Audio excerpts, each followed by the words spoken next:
Here we go.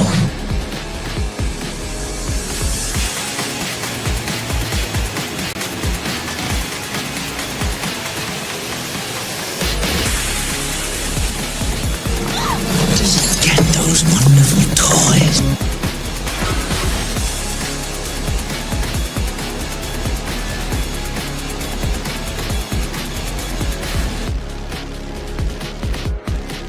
Are you playing in the bathtub with your little doll? Action figure!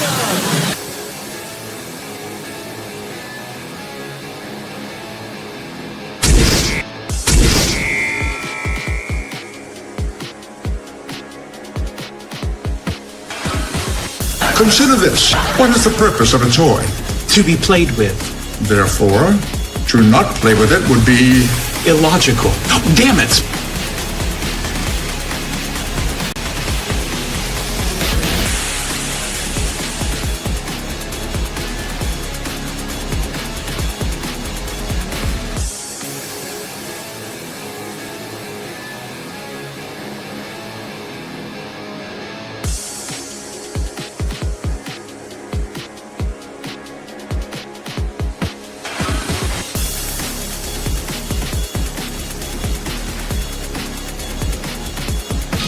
You can do it, but it will.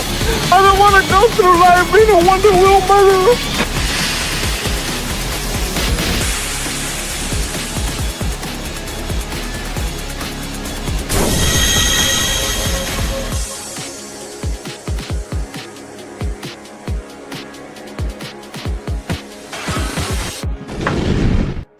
Would you look at that? A toy show. What do you say we go in there and see what they got? Step right up in here, all about wonderful plastic pieces of marbles. Only here on Collectable Past. Ladies and gentlemen, girls and boys, children of all ages, welcome to Collectable Past, where we have the 4-year celebration. We've been at this for a very long time, bringing you the absolute best of toys that we've managed to find and stuff that we've been collecting over the years, and we are so glad to be able to bring this 4-year celebration to you. So without further ado, we're going to kick this off with the intro to our show, and we're going to have conversations between some of the panelists that have been here, both present and past, and we're going to get down into some of the stuff that we've been doing. So if it's the first time that you're stopping into Collectible Past, welcome. I hope that you're going to have a good time, and you're going to be able to see exactly what we're all about. Real quick, before we go ahead and get started, I want to say hello to some of the people that are in the chat. Chaos Hoy in the house, RR also waiting for this big 4-year Toy Jamboree Universe party. Absolutely. DJ Play Nice also hanging in the chat. What's going, DJ Play Nice? Super fan Adam Shawan also in the house. Scrambles Death Dealer also in the house. What's going on, man? I hope that you're feeling a little better, and I hope that you get everything resolved very soon, buddy, man. I seen his show earlier, man. Always the best to you, my friend. 4-year toy anniversary, Heckle and Jekyll. Guys, as always, remember to go ahead and share the links out there. Let everybody know going, because it's always the games with YouTube, and we are here to have fun. That's what it's all about. So without further ado, let's go ahead and get started with this show. Guys, here we go with our very first segment for Collectible Past. Of course, the two panelists, the co-host with the most that started this show off. We got myself, the guinea pig, the most hated guinea pig online, and of course, my pal, Vinnie Art. What's going on, Vin? Hey, buddy. Dude, I still can't believe it's been 4 years. Lots of craziness between all this stuff. And yeah, we were just talking a little bit before about how we were going down memory lane of how this sort of started. And it is interesting. It is interesting. Because you made a couple of good notes there, too, of the number of figures that you were showing. And I didn't have that many to begin with, because we were just kind of like, I guess, wetting our feet, before we just jumped into the pool. We were wetting our feet a bit on how we were going to approach this whole thing. And I do love what we ended up doing anyway, because it went from discussions to more figure-based reviews all around. And then it's like week to week, just the craziness of our collections. It definitely did evolve from where it originally started. And I mean, I know I was doing something similar to this on going old school So that was kind of like, the first area where I started getting involved into some of the reviews, but just not into the depth like you're saying that we've been doing. And there has definitely been a steep curve in the evolution of the show and where it started to where it's at right now. It is such a huge difference from where it started. And I know when we first talked about doing this, I wasn't sure exactly how we were going to put everything together. I had a vague idea where we could go, but this was definitely a team effort and to be able to help this thing evolve to where we're at right now. Oh, absolutely. Because again, it's like we've both been lifelong collectors.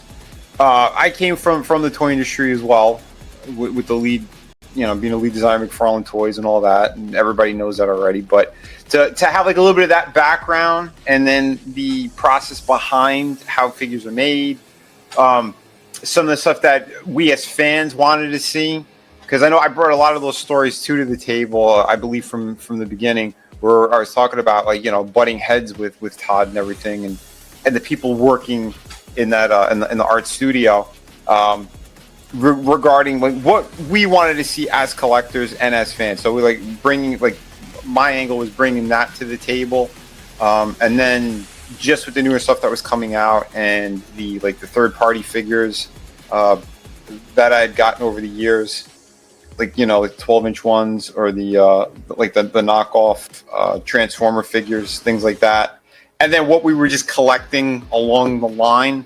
And I know, like, you definitely got me getting more stuff. I'm a bad influence when it comes to that stuff, and I've heard other people complain about it. He got me started in this. It's not my fault. I'm not complaining. Let's make that clear, because a lot of this stuff I still love. Guys, and we're going to get into something else real quick. And before we get to the panels, we got a few more segments here to play. What's going on, Bad Take Bojan? What's going on, Gap After Dark? Guys, here we go. We're continuing with the show, and then we're going to be able to get to our panelists. I assure you, we are all coming on very soon.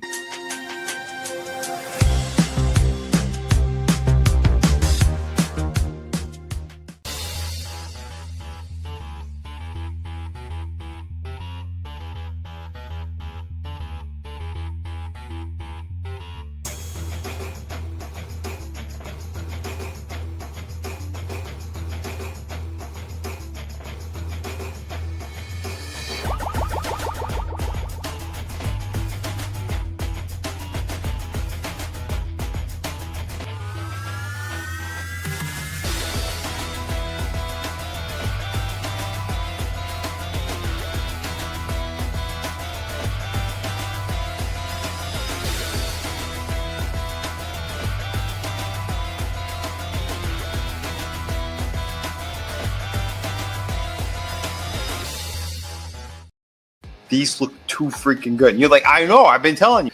Yeah, man, it's been crazy. And that same sentiment has actually been reverberated by a few of the people that are on the panels with us. And everybody's going to wind up hearing that as these segments roll along.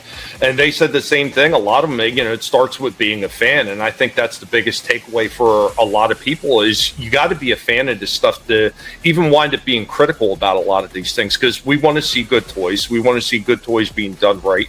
And we don't want to be gouged for them. And it's as simple as that. Yeah, because more recently we were talking about some of the things like that where we stopped getting. Like, there's certain lines that, all right, I hit the brakes on. For me, I think Transformers, I'm tapped out. There might be one or two characters, because I know the newer ones that are coming out, like, I might still get one or two, but I'm not getting full lines of anything anymore. Like, I'm like, I had the key characters I wanted. My collection's good on that end, and I've done that before where I've cut off certain things where it's like, okay, I got what I got here. I don't need them anymore. Guys, we've talked numerously about what we're doing here, what we're into. And of course, like Vinnie says, is we give honest reviews too. Yep. That's one of the things we do. There's a lot of other people that give dishonest reviews. We always give you honest reviews. So Vinnie, I only want to ask you a couple questions that I ask all the other panelists that have been up here with us. So number one, what's your favorite part of Collectable Past? Is there a specific segment or certain things that we do that you like more than anything else about the show? Well, I love the Pygmation stuff that you've been doing. All the animation of the stop motion stuff has been killer. But to be honest, overall, I love hanging out with everybody and actually showcasing like the figures that we have or the ones that we've been wanting to show our fellow collectors out there. The people on panel and people in chat. Those are the two, like, for me. Again, out of the fun segments and stuff, it's the hard work that you put into doing the stop motion, and then on the other end, it's literally just like coming together with everybody and seeing everyone's cool shit that they found for the week, or or even in their collection. Like it doesn't always necessarily have to be brand new figures. Like I love seeing some of the older stuff. You got the other side of the collectors who, no matter what, I don't care. I'm gonna get it because it's so and so. It's McFarlane. It's DC. It's Marvel. I want to get that for it's almost like the simping factor, but it's like, no, stop. Be vocal about some of these things. We're not just attacking to attack. We're breaking down stuff with honest reviews, our viewpoints, and again, my background. So how does Collectable Past, in your opinion, how does this show compare to some of the other toy shows you've seen? And I've received a few different compliments to the way we do things, and they talked about how much we varied. But as being the two guys that started the show, how do you think that we differ from everybody else that's doing toy shows? I think it goes back to being genuine. Hey everybody, what's going on to the inaugural edition of Collectable Past? Be sure to share the link out there. Make sure to let people know what we are doing and where we're at, because you know how YouTube likes to play the games. All right, so we got him out of the package and the legs. So today I wanted to take a brief moment. It is from 1984 by a company called Typhon. For a toy from this time, he had decent articulation. So with Bumblebee out of the packaging, you see he is a rather tiny figure. So it took a little bit to actually get him into vehicle form. Now the Cyclonus figure actually looks pretty decent. Putting him in a pose, once I got him completed, he doesn't look bad in his space jet form. 2021 Beastman. It was going to be called the Lords of Power. Talking about Target, this is one that I picked up at Target. And I just started shooting this just a few minutes ago. And today we are going to be talking about Earthrise, War for Cybertron, Optimus Prime. Get the trailer hooked up. So today we have Autobot Gigawatt. Have the ability to tuck the wheels in so it looks like it's a flying car.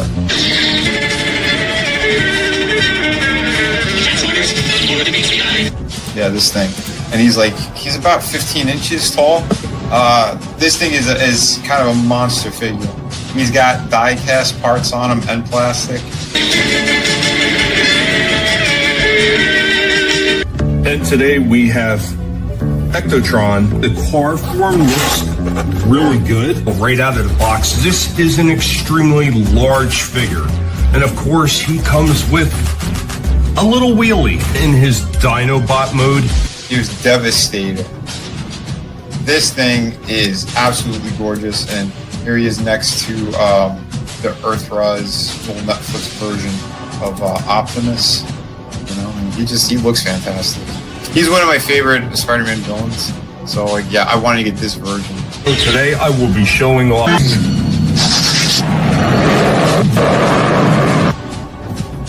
This is the new figure that I did the review on. It's the one that Tommy hooked me up with, because you're awesome, bro. And good luck finding him. Turtles versus Cobra Kai crossover. Donatello versus Johnny Lawrence. Now these figures out of the box, they do not look half bad. Either way, they're good. If I put her in extreme poses for too long, and a pose like this isn't going to rip anything. This one is incredibly articulate.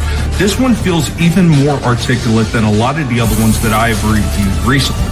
And just one more pose to kind of show off that articulation. Since we're talking about NECA and the quality they're doing on the Predators, what I seen recently when I went to Target, they got SH Monster Arts figures.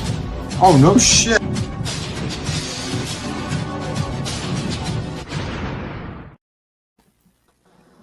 Guys, so there we go with our first set of interviews and our year one recap. And of course, as always, I got an awesome panel here. All my co-hosts. We got Vinnie, Art. Hey, everybody. Welcome. Yeah, that was a great 15-minute intro, buddy. Yes, and happy anniversary. Not just to Tommy, but everyone out there who's been watching and enjoying the streams with us for 4 years now. It's incredible. Absolutely, thank man. you. It's like I put in the post a couple days ago. If it wasn't for all the people that have been hanging in the chat, all the people that come in even after the fact and watch the streams and leave their comments and what they think about everything, we wouldn't have gotten to this point without all of you. You are just as much a part of this show as all of us like up here on the panel are. Yeah, granted, you may not have to dip into your funds quite as bad as we do sometimes, but either way, if it wasn't for you, it wouldn't be as much fun either, because all the comments, and that was a very nice Perceptor. There were so many awesome figures just in that first year that Vinnie and I were doing, and it was basically just Vinnie and I when we first started off, and then of course we started getting a whole host of panelists up here and co-hosts with it to be able to share some of these wonderful toys that they've been collecting over the years. But Vinnie, thank you, man. Thank you again for jumping on board to be able to start this show and be able to take it in directions that we really didn't even envision when we first started it. Dude, it's been a pleasure, man. Like I said, we became damn good friends out of all this too. So yeah, love it, man. Love it. We also got our other co-host. We got Shifty. Gizm, what's going on, Shifty?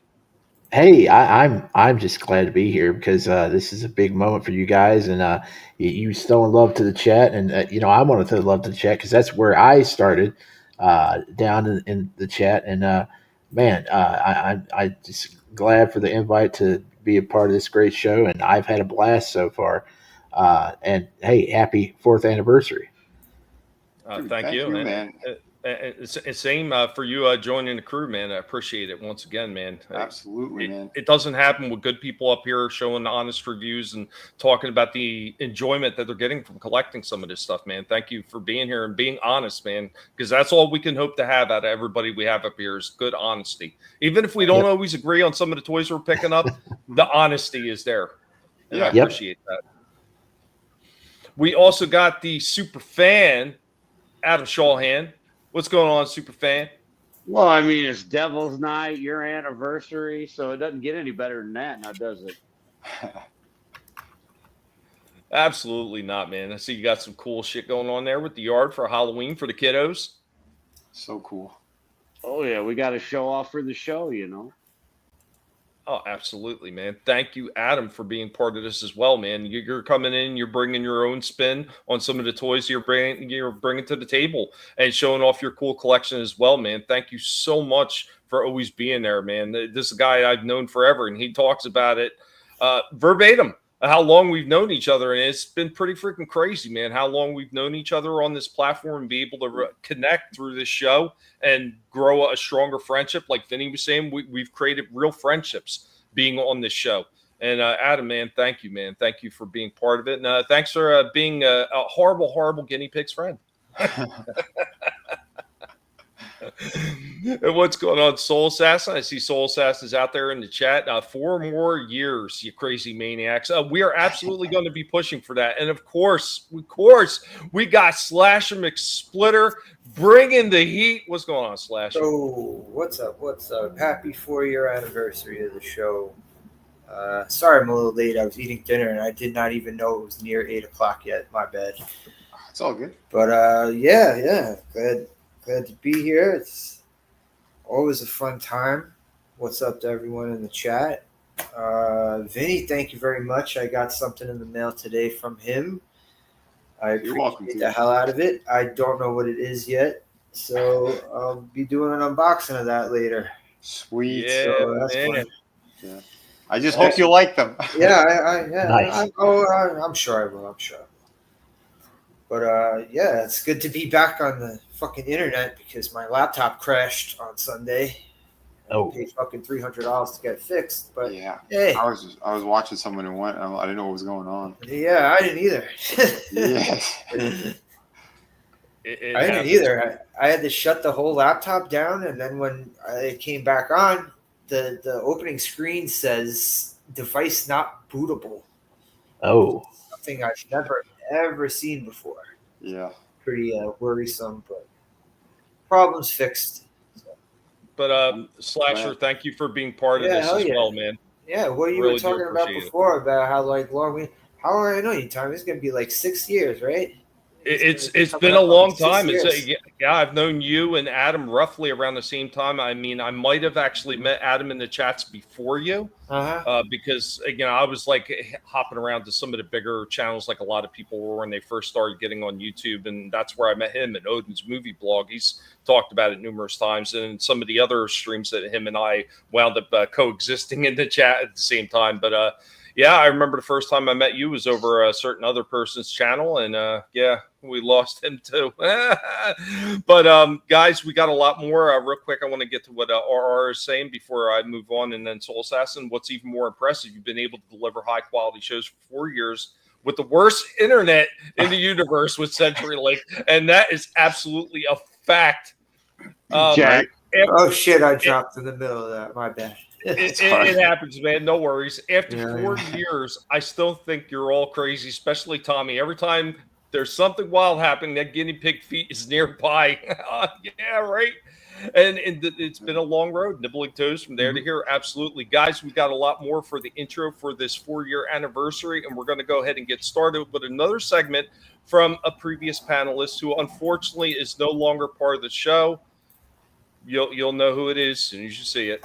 How's it going, everybody? And welcome to this section of Collectible Past. Let's talk to our panelist or our past panelist. So we got Trina from Real Horror. Welcome, Trina. Thank you. It's great to be here. We miss having you on Collectible Past. Well, yes, I miss you guys as well. And I want to say happy 4-year anniversary to Collectible Past. No, thank you. And I know all the pigs appreciate it, have been doing all the hard work behind the scenes. Everybody discredits all their hard work. But we had a few questions here we want to ask everybody who's been a panelist or a past panelist on the show. So what did you expect when you first joined Collectible Past? Well, as you know, I came onto Collectible Past through the chat, watching you and Vinnie talk about toys and stuff. And so I really just expected to have a great time talking about toys from the past, and it was all that plus more. Well, we are glad that we were able to deliver on that promise, because that's what it was supposed to be about from the very, very beginning. So we appreciate that. And I got to ask you, what was your favorite part of Collectible Past being on the show? Was there a particular moment? Was there a particular episode? Or was it just something in general? I gotta say, it was just in general. There were so many great times. My favorite part would probably have to be about the nostalgia, all the toys from the past that you bring on, and the commercials of the past, showcasing toys like even before our time. I gotta say that really hits the spot for me, because that's just those are things we're not exposed to anymore. So it's nice to see that. I love that. What would you like to see moving forward? Is there anything you'd like to see us do differently or add? I always love to see what you have coming up, because you are always innovating the show, always bringing new stuff on. In fact, Collectible Past is, in my opinion, the best toy show on YouTube. How would you compare what we do differently on Collectible Past to other toy shows? Yeah. Like I said, I think this one is the best show, in my opinion, because it's just really the presentation and the energy that you personally bring to the show. I know personally that you put a lot of effort into each segment and each show. The nostalgia, you really do hit every point that a show that's labeled Collectible Past should hit upon.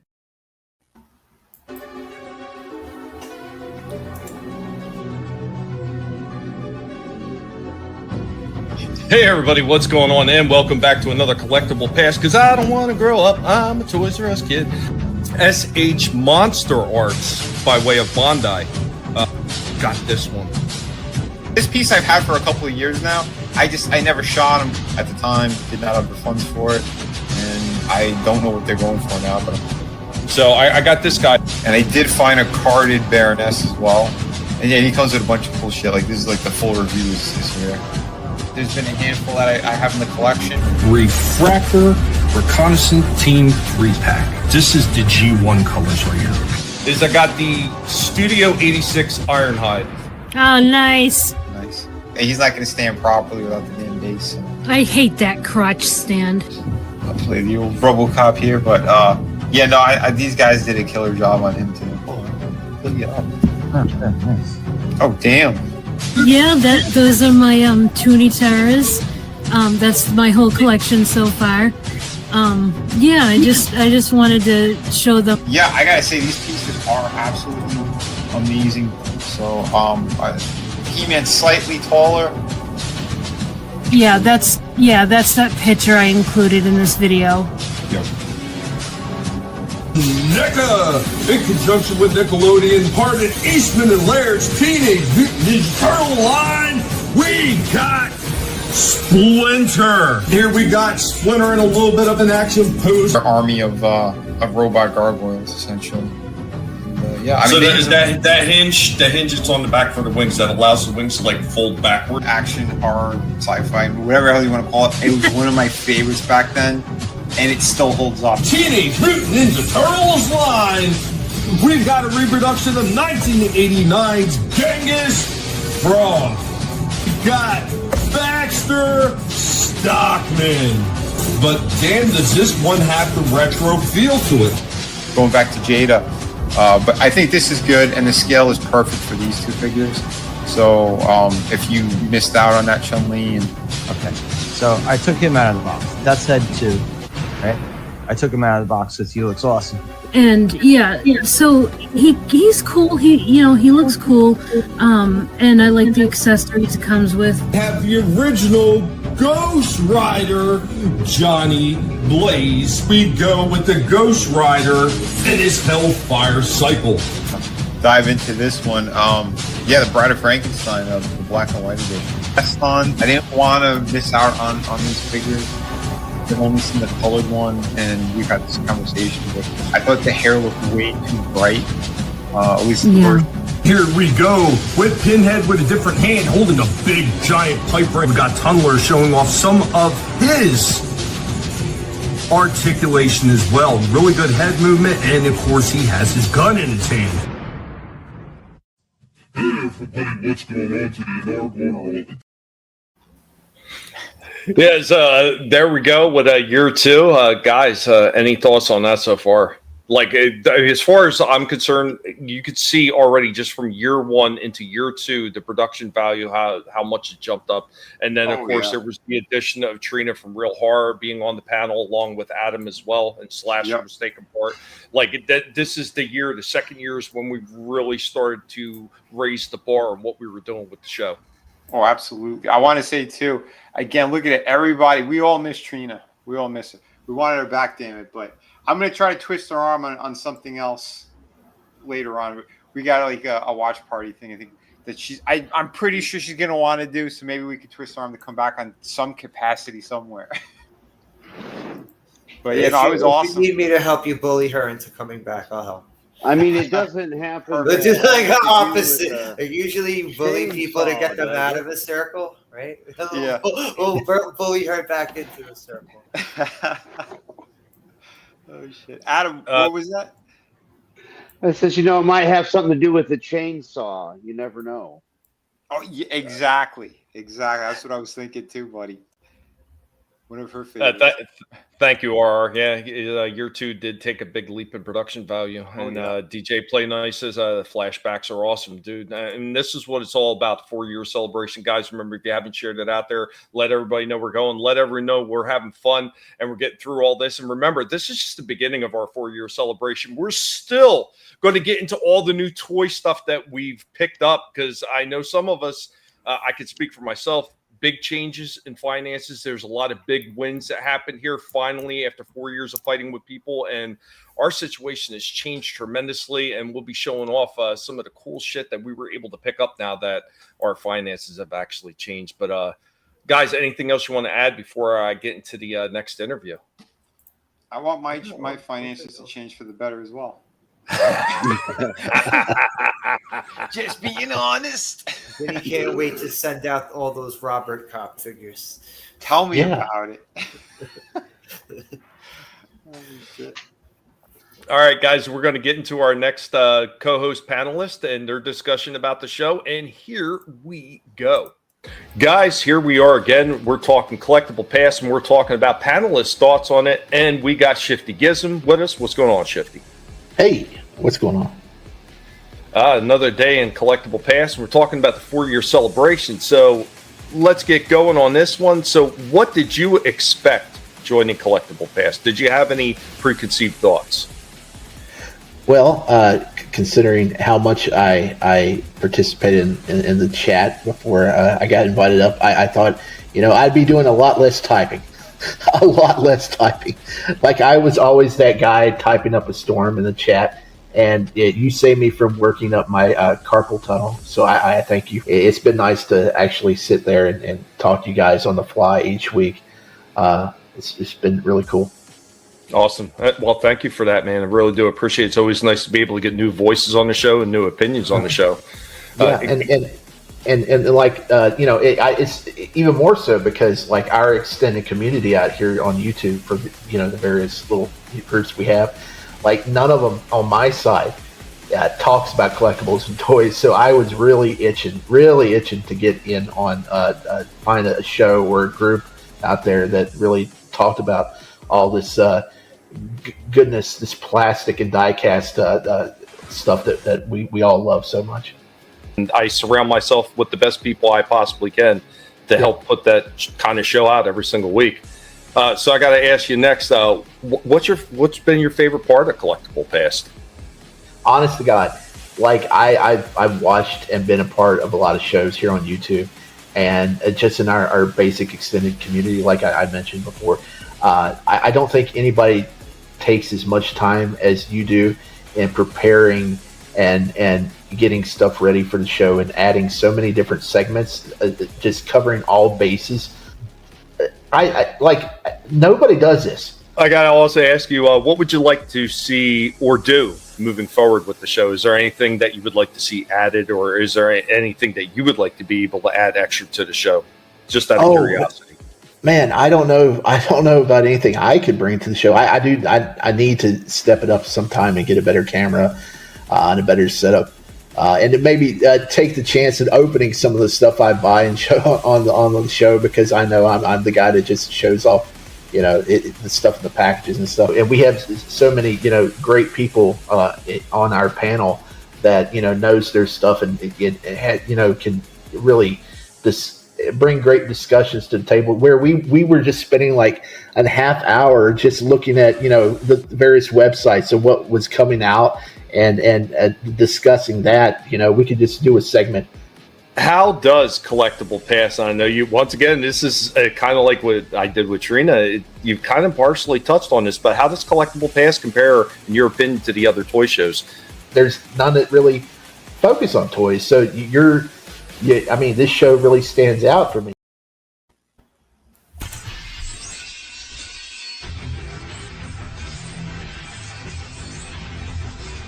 For Transformers, the movie 86, we've got Exosuit Spike Witwicky. The SH Figure Arts Justice League Wonder Woman, but her sword and shield, I believe, are actually from Batman vs. Superman. Here we go with both Tomox and Xamot right out of their boxes. Our newest BattleBot edition. Here we have Blade Runner. Fellas here, man, and these are definitely, they came with roller skates. We got another Junkion in the way of Trashmaster. Because of the way his legs can move and the way his joints can move, he can get down to a perfect full kneeling position.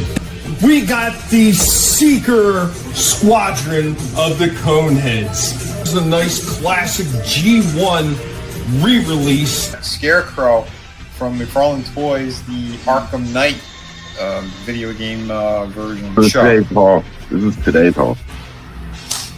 Oh, sweet. I got this one. It was the Target exclusive only. And he came with the prison shirt, which I love. Superpowers. Let's see how good Darkseid works. As on the box, he has a computer kick. The 90s Frank Castle, you know. We've got Gremlins, the ultimate Santa, Stripe, and Gizmo. Yeah, here we go. Stripe. And this was Copperhead. So I'll play this thing. And I gotta say, I was surprised too, because I passed on him a couple of times when I saw him like in GameStop. We've got the Winter Gremlins 2-pack. This is the Caroler pack #1. Oh, right out of the box, here we go with our Carolers, the second version. I haven't had a present from somebody in a while, so yeah. Yeah. We've got Decepticon Frenzy in red. Wasn't that Batman and Robin? Okay, yeah. I love those movies. This was a gift from Tommy, so thank you for this, Tommy. And yeah, this figure is awesome. I got Mutt and Junkyard. Oh, nice. Oh, I thought you had him already. Yeah, as you can see, Transformers and Universal Monsters Frankenstein. This one is from Lurch. Thank you, Lurch. We've got Turtles and Grayskull, and we've got Mousejaw. I just got this gift, this mascot for the channel. We got good old Hans Cock, the figure. This came in the mail yesterday. Thank you very much, Tommy. Hell yeah. Love how figure. Awesome. So, right out of the packaging, here we go on all three in their egg-looking shapes. And here we go with all three of our monsters transform. Here's Danny Ketch, Ghost Rider. Look, this one red. So, yep, they're hitting stores. This one I got off of eBay, so.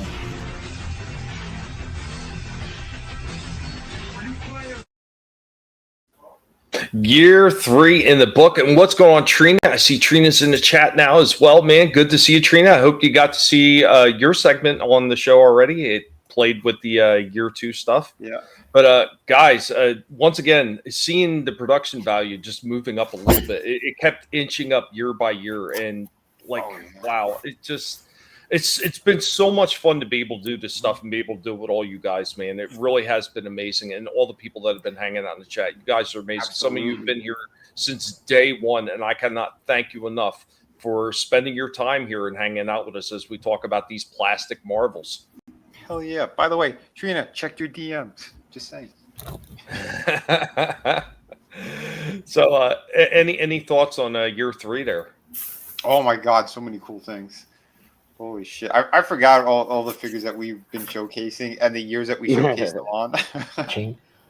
Regularly. And man, it just great shows back then. Hell yeah. Adam's already showing off some of his stuff too. Man.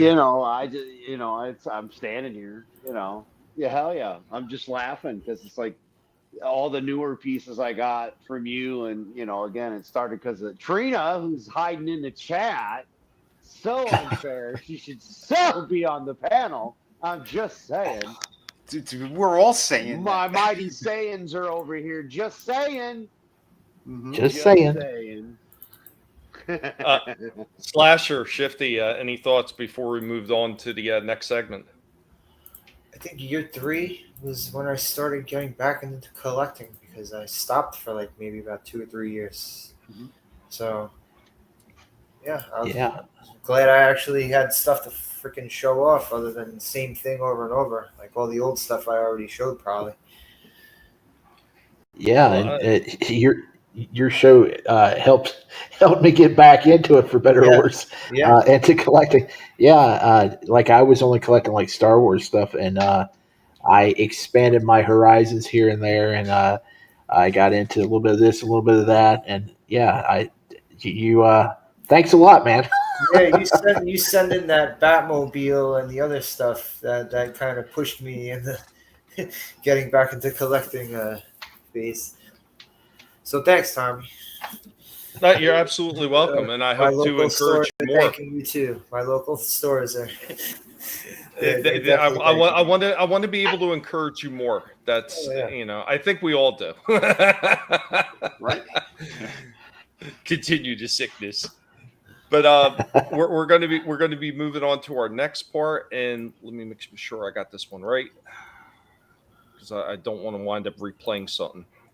Okay. All right, I got it right. Okay, so here we go with our next segment and our next co-host panelist. Guys, what's going on? And welcome back for our next segment with one of our panelists here on Collectible Past. And today we got Slasher McSplitter. What's going on, Slash? Hey, what's good? What's good? Hey, man, as being a longtime panelist on the show, we got a few questions to ask you about your experience on Collectible Past. We're going to start with the first and the easiest. What did you expect when you joined Collectible Past? Did you have any preconceptions of the show? Just to have a fun time talking about old school stuff. You know, I always, you know me, you know I love to talk about old school stuff. Yeah, that's pretty much all I expected. Just have fun. All right, so you got exactly what you expected. You can't ask for anything more than that, man. Yeah. So then I got to ask you, what was your favorite part of Collectible Past? Was there a certain segment that you liked more than others? Is there a certain part of the show that you liked more than other parts of it? I like finding out about stuff that I've never heard of before. I'm always willing to sit down and hear about old school stuff that that's never even come across my eyeballs as a kid or as a teenager. So when you have these old school commercials, that I really get a kick out of that. And what would you like to see or do moving forward? Is there anything you'd like to see added to the show? Is there anything that maybe you would like to hopefully bring to the show in the future? Well, I actually would like to be able to get more in depth into the old school stuff that the way you do. I know when I do toy reviews, I'm just like showing it in my hand, and I like to get more details about stuff. I'd like to be able to get more into detail about things. But when you're going live, it's kind of hard to do that, especially when you got 5 other people waiting to show off their stuff behind you. You know what I mean? The last thing I wanted to ask you is, how does Collectible Past compare, in your opinion, to other toy shows that are out there, if you've watched any? I haven't really watched too many other toy shows lately. Some of the people that I did watch a while ago, their toy shows, I just don't like the individual. But he's got a little bit of a pompous air to him. He's got a little bit of this like kind of attitude. You can see it through his videos. He does know his stuff, but just I don't like to sit there and watch people that I wouldn't like to be around. You know what I mean? I don't get the sense that he's truly enjoying himself. And I don't know. That to me, that would be a crime, because if you're not having fun doing this, then why? And what's the point? Yeah. Is it retro blasting? I'm not gonna say.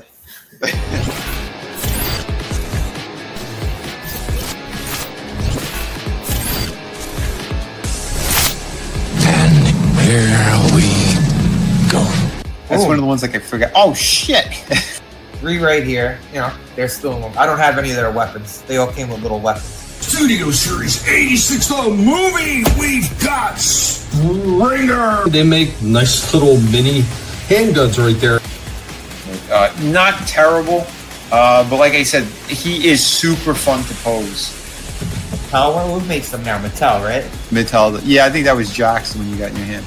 There in the stand also for her windmill kick accessory to simulate her lightning kick. With Chun-Li showing off some of her feminine wiles. Road Pig. I love the original figure of this guy. One of my favorite Joes. Joe Fix It. It does pretty well for what it's supposed to be. To add to this fucking series is awesome. And boom, Mondo Gecko. The turtle ones, I love that they look just like the fucking Hulk. Yep. So here's the Wolverine.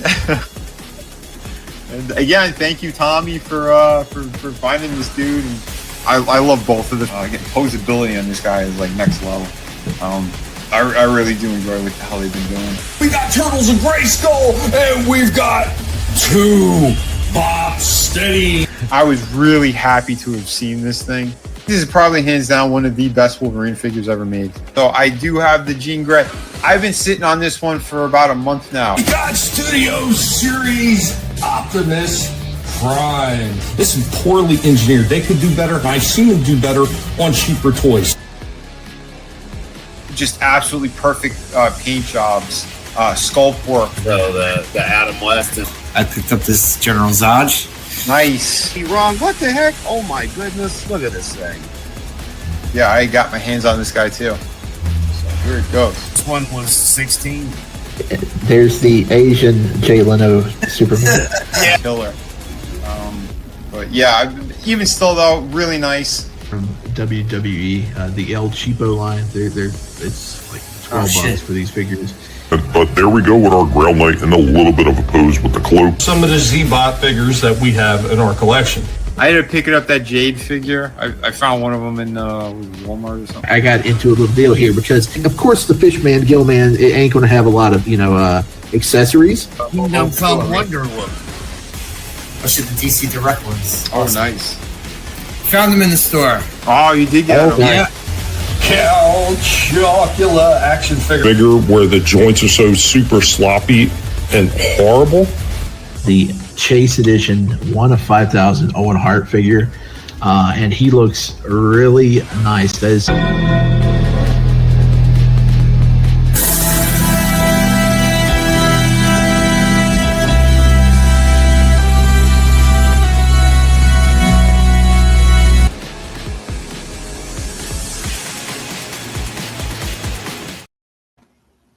All right, so that was year 4. We do have one more talk after we have our little discussion right here. But before we get going with that, and obviously I want to get everybody's thoughts on what we've seen so far. We are born to collect toys. We are the collectors of the universe. Damn right. Oh, shit. And what's going on, Iceman Modeler, also in the house. Guys, remember to keep sharing the links out there to let everybody know we're going, because we're having a blast, man, the 4-year celebration, and there's still a ton of more goodness to be coming. This is just talking about the awesomeness that has been the past 4 years, what all the amazing people that we have here, including Trina. Trina has come in with some pretty damn amazing freaking reviews herself. And Trina, I can't thank you enough for all the time and finding the time to be able to do the little segment with me about being a co-host and panelist up on the show. Really do appreciate it. I know I told you that in person, but I want to say it again here on the live stream. Really do appreciate it. Guys, go ahead. Discuss it. Yeah, dude, I'll hold on. You just sang that song too, the Highlander one. Why hasn't NECA or someone else made Highlander figures yet? Come on. The interest may be there because they're making a new Highlander movie with Cavill. No, so Highlander figures. I don't think so, man. Maybe like the little retro ones, but they've never done like a proper 6 to 7 inch scale, multi-jointed, realistic looking. Yeah, that seems like it would have been perfect for like 2000s McFarlane, right? Yeah. Yeah. Well, we tried a bunch of times. I'll say that too. When I did work there, we did try to get him to do it. For some reason, he wouldn't. maybe next year when the movie comes out. Probably. I think NECA might jump on. I mean, wasn't the show even still on the air by the time McFarlane was doing the movie and toys and TV stuff? I think it was still airing. They might have been like on the last season or two, I think, of the TV series. I think they were up to making the crossover movies between the show and the film. Because around that time, I think Edge was in one of them. Yeah. That was his first acting role. Yeah, Endgame he was in. Yeah. Yeah, I think The Source was the last one. But, yeah, I mean, you got the TV series. You got the movies. Like, come on. Bastards. But anyway. It's like a lot of these companies. They're always leaving money on the table. Go ahead, Slasher. No, I was going to say, even people who, like, don't know the movie, they've heard that song. So, yeah. you know? Yeah. Yep. Such a damn good song too. I would say it it's definitely my favorite Queen song. It's up there. It's up there. Yep. Go ahead. Go ahead. I feel a little bit bad that the first clip you showed of me showing off a toy, I took that figure back to Jake St. Ross because he didn't have a snake. Yeah, I took him back. Oh yeah. Right. Yeah. Yeah. So I feel bad. Yeah, you don't need to feel bad. I mean, there's been plenty of figures I picked up that I really wanted, and they were like overpriced or something like that, and I took them right back. And what's going on, Lurch Troll? See Lurch Troll's hanging out in the chat. Iceman Modeler, which I already mentioned, and he says finally finished his website, man. I know I'm doing great, man. I was as giddy as a kid going to Toys R Us and then starting the show. So happy to be able to do this, and I'm so thankful to everybody that has stopped in and taken part of the show, at being a co-host, being a panelist, all the people that we've had, like Decepticon King, Lurch Troll, these other people that have stopped in and been part of the show over the years. Thank you to every single one of you, and of course all you awesome people that are hanging out in the chat, always sharing out the streams for us and everything, and resharing the streams. We really do appreciate it. Without you, this is just not as much fun. It's basically just, might as well do videos if we didn't have the awesome chat and be able to have discussions with you guys. Yeah, Queen had a couple great songs on the Highlander soundtrack. Yeah. I gotta say too, man, a huge thank you to Tommy with everything, because when this started too, we were doing at a point, it was like on Tommy's channel, then on my channel 1 week. We go back and forth until our dumb asses realized that we could do it at the same time. But Tommy, I mean, he did a ton of work, because he knows, like, again, I'm working on these projects and I can't devote as much time as I wanted to. But I did end up figuring out how to crank out a whole bunch of toy reviews anyway, and then basically like showcasing them on the streams, and then hanging out and having these great discussions. But like my hat goes off to Tommy with everything he's been doing on this. I know we all kissed his ass when we were doing the interviews, but I know him, and he's not going to show them all, so that's why I'm saying it now, brother. You're awesome. Yep. Thank you. I appreciate it, man. You guys were all awesome. And what does everybody want? Head. What does everybody need? Head. Good old Al Snow reference. And speaking of Adam, our last segment is with you, sir, and our talk Slasher's back. There he goes. It's our the last internet, man. Mine keeps doing the same thing. And I tried to X out a tab, and the thing I have blocking the camera. It's obstructing my view. That's what it is. Appreciate that, Aurora. Appreciate that. But here we go, is our last discussion with one of our co-hosts. And once again, I want to thank everybody who took part in this and everybody hanging out on the chat. And don't worry, folks, this is just getting started. We haven't even gotten to the main part of the show, which is our regular toy show. So hang on to your butts. We got some interesting things coming up. This is not over by a long shot. Here we go.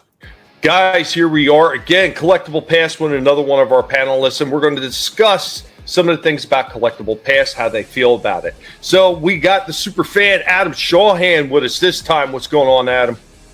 Well, we're in the Halloween season, as you know. So yes, it is the Halloween time frame. Boo! Happy Halloween early. Yes, I am here. It is always fun to be here.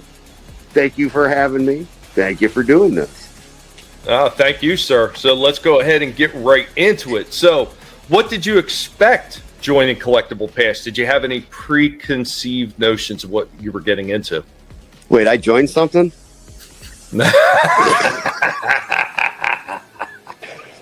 I mean, wait a minute. Hold on. Hold the phone. Let me. Yeah. So, let me give you a hand. What did I expect? I didn't expect anything. I literally had an idea, had seen the shows, had fun. Again, the style and the way that you did things. So for me, it was just, I was a fan first. But yeah, I am happy that you made it 4 years. At any point, did you have a favorite moment to the show? Was there any particular segment, or was there any part of the show that really stands out to you? For me, the guinea pigs. It doesn't matter if it's indie, doing a review, one of the pigs in the back while you're doing a review on a Transformer. Like for me, the fact that the pigs are still front and center, because they're just as much as this as we are, you know, that's what I think is the coolest, most original thing I've ever seen on YouTube. Is there anything you would like to see moving forward? Is there anything you'd like to see added to the show? Or do you feel like anything should be added extra to the show? Well, as of right now, as you know, I am in construction mode for my partaking in the future of the show, with having an actual stage and an area that I am in the process of working on. But no, I mean, as for the show itself, there's always going to be new ideas. I enjoy the fact we've kind of got the opening and the commercial break still, and on certain weeks, some people are heavier where other people's are light when it comes to certain things, but it always balances itself out. Or Frank Castle, who's just always got a sour puss on his face. But yeah, man, I say it's good the way it is. Just between your toy knowledge, Vinnie having been in the business as well, all of us that have been on this panel one way or another from day one to now, and I mean everyone, has brought a little bit of something unique and individual, because again, that's what we all are, but we're still all collectors. Once again, Adam, thank you for that, man. Unfortunately, we couldn't air everything that we had talked about in its entirety on the show because, quite honestly, StreamYards won't allow me to do that much. But I will tell you this, everything, the entirety of all the conversations, what I had, what all these awesome co-hosts and panelists, it will wind up going up as a full video up on my channel in the future. So if you want to hear the unredacted versions of all that, it will be up eventually. I imagine CenturyLink, with the crappy internet they provide me, it's probably going to take me 16 hours to upload that thing, but I will get it done. It's a guarantee. I will get it done. I got a few other things that are in the process of getting close to being finished as well, including Rorschach's outro video, which I've been working on that for months and just having all kinds of issues, but all this stuff will get done, I promise. From the husband, I knew Tommy was legit when I was listening to a show and he mentioned crossbows and catapults. Thank you, Trina, and thank you to the husband. Appreciate that. Toy knowledge on this panel is unmatched, and I think that's one of the things. We all bring a unique perspective, like Adam said. We all bring a unique understanding of the things that we've collected either in the past or that we're collecting right now, and we're always honest about everything. And I think that's one of the things you definitely got to do when you're doing a toy show, whether you're doing reviews or just showing off figures. Just be honest about what you're showing. You don't need to simp to these companies. Like, I wouldn't give a rat's ass if I was getting absolutely promoted by one of these companies and they were sending me free figures. Guess what? I'm still going to give an honest review. You give me something that's good, and I will give you all the praise in the world. You give me something that's mediocre or piss poor, I'm sure as hell going to tell you what's wrong with it. Yep, absolutely. Oh, and by the way, too, because this falls right up. It's crazy. It fell on the 4-year anniversary celebration as well. Yeah, I did the that lecture at the university the other day. So I want to say a big thank you to Lynn University for having me out there. And yeah, guys, I'll have to give you an update at some point on that, but it was a great showing. I thought it was good. I thought I was going to get kicked out, but in fact, they said I was probably the best speaker that was there. And the guy who was hosting was a former news anchor, and he wants to get me on his podcast. So Nice. a big thank you to everybody out there. Yeah, it was a blast. Yeah. Yep. Our Professor V gave his first lecture. Guys, my panelists, one of them is going to actually take over the first toy review of the night right as we get back from this commercial break. So a staple here on Collectible Past, we're going to get back and we're going to have a knife fight while this commercial break plays for all of you. Stick around. A ton more of awesome toy collecting goodness is on the way. Thank you all for joining us. Keep sharing out the links, and let's keep having fun.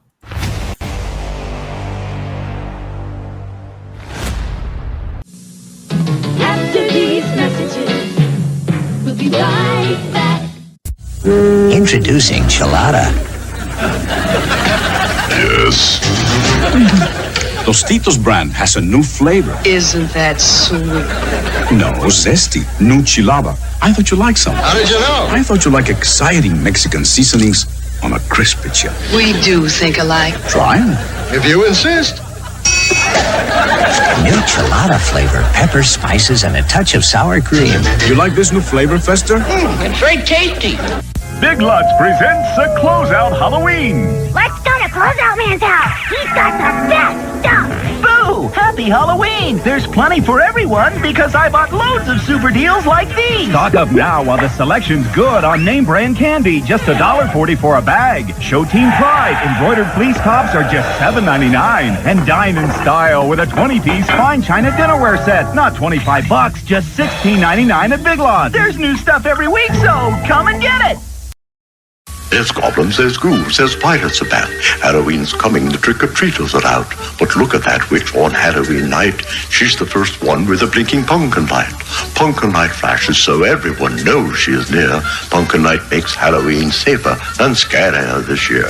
And pumpkin light safer for a spooky pumpkin too. Just pop it right in and watch your pumpkin go boo. Pumpkin Light is available at Osco, Purity Supreme, Spags, and Leewards. This Halloween, capture your ghosts and goblins on genuine Kodak film from Thrifty. Whether it's print, slide, or movie film, Kodak is the choice of professionals. Thrifty carries a full line of Kodak film, including C126-24 exposure, C110 and C135 24 exposure in regular and high-speed print film, KR135 36 exposure slide film, and Super 8 movie film. Remember, the sharper you want your memories, the more you need Kodak film and Thrifty. Goosebumps. Terror in the graveyard game. Goosebumps. Get through the graveyard alive or be changed into a monster. Goosebumps. Terror in the graveyard game. Collect bells. Avoid hidden traps. Find the magic ring. Defeat the headless ghost. I win! Goosebumps. Terror in the graveyard game. I heard him yelling in the castle. Fix me. His name's Big Frank. Fix me. I said, I'm going to fix you. I'm talking monster, Big Frank. I'll fix you, Big Frank. Monster Ball is big. How do you feel now, Frank? It's always fun to fix him. I'm talking monster, Big Frank. Thank you. Big Frank talks and his eyes light up. Batteries not included. Fix me. Now, back to our program. Dude, what the fuck was up with Big Frank's face, bro? Right? Oh my God. With that name, he's like a mafia. He looked like the last round of Rocky IV. Holy shit. What was that movie with Martin, where he got bit by a bunch of bees or something on an airplane, and his face all swollen? Oh, was that like the buddy movie, like the midlife crisis motorcycle movie? Yes. John Travolta and Tim I Allen. think so. Yeah, he was all what it swollen up on that. Yeah, Iceman Mahler said, I was watching the Addams Family today. Nice. Real Wade Nation Gaming recap what's going on. He says, guess what? I got the popcorn bucket for Back to the Future. Nice. Yeah, it's Dude, that's awesome. Putting that back out. Aura said that's serendipity. Trina says she had that strawberry shortcake Halloween costume. Nice. Yeah, Kodak film. Yeah, man. So many good memories. Absolutely right, RR. And that's why I always try to bring these things back. And that's what Trina loved. I knew you would like that. Those things are always so much fun to be able to find some of these older commercials and just kind of like try to breathe new life in them. It's never easy though with some because some of them are really piss poor. I normally like the commercials you show, but that Big Frank one is scary. It's fucking scary as fuck. Well, it's Halloween, man. My God, that guy is fucking hideous. I remember those commercials. Well, before we get anything else, Slasher is the first one up on the table. Slasher, you have the one sec.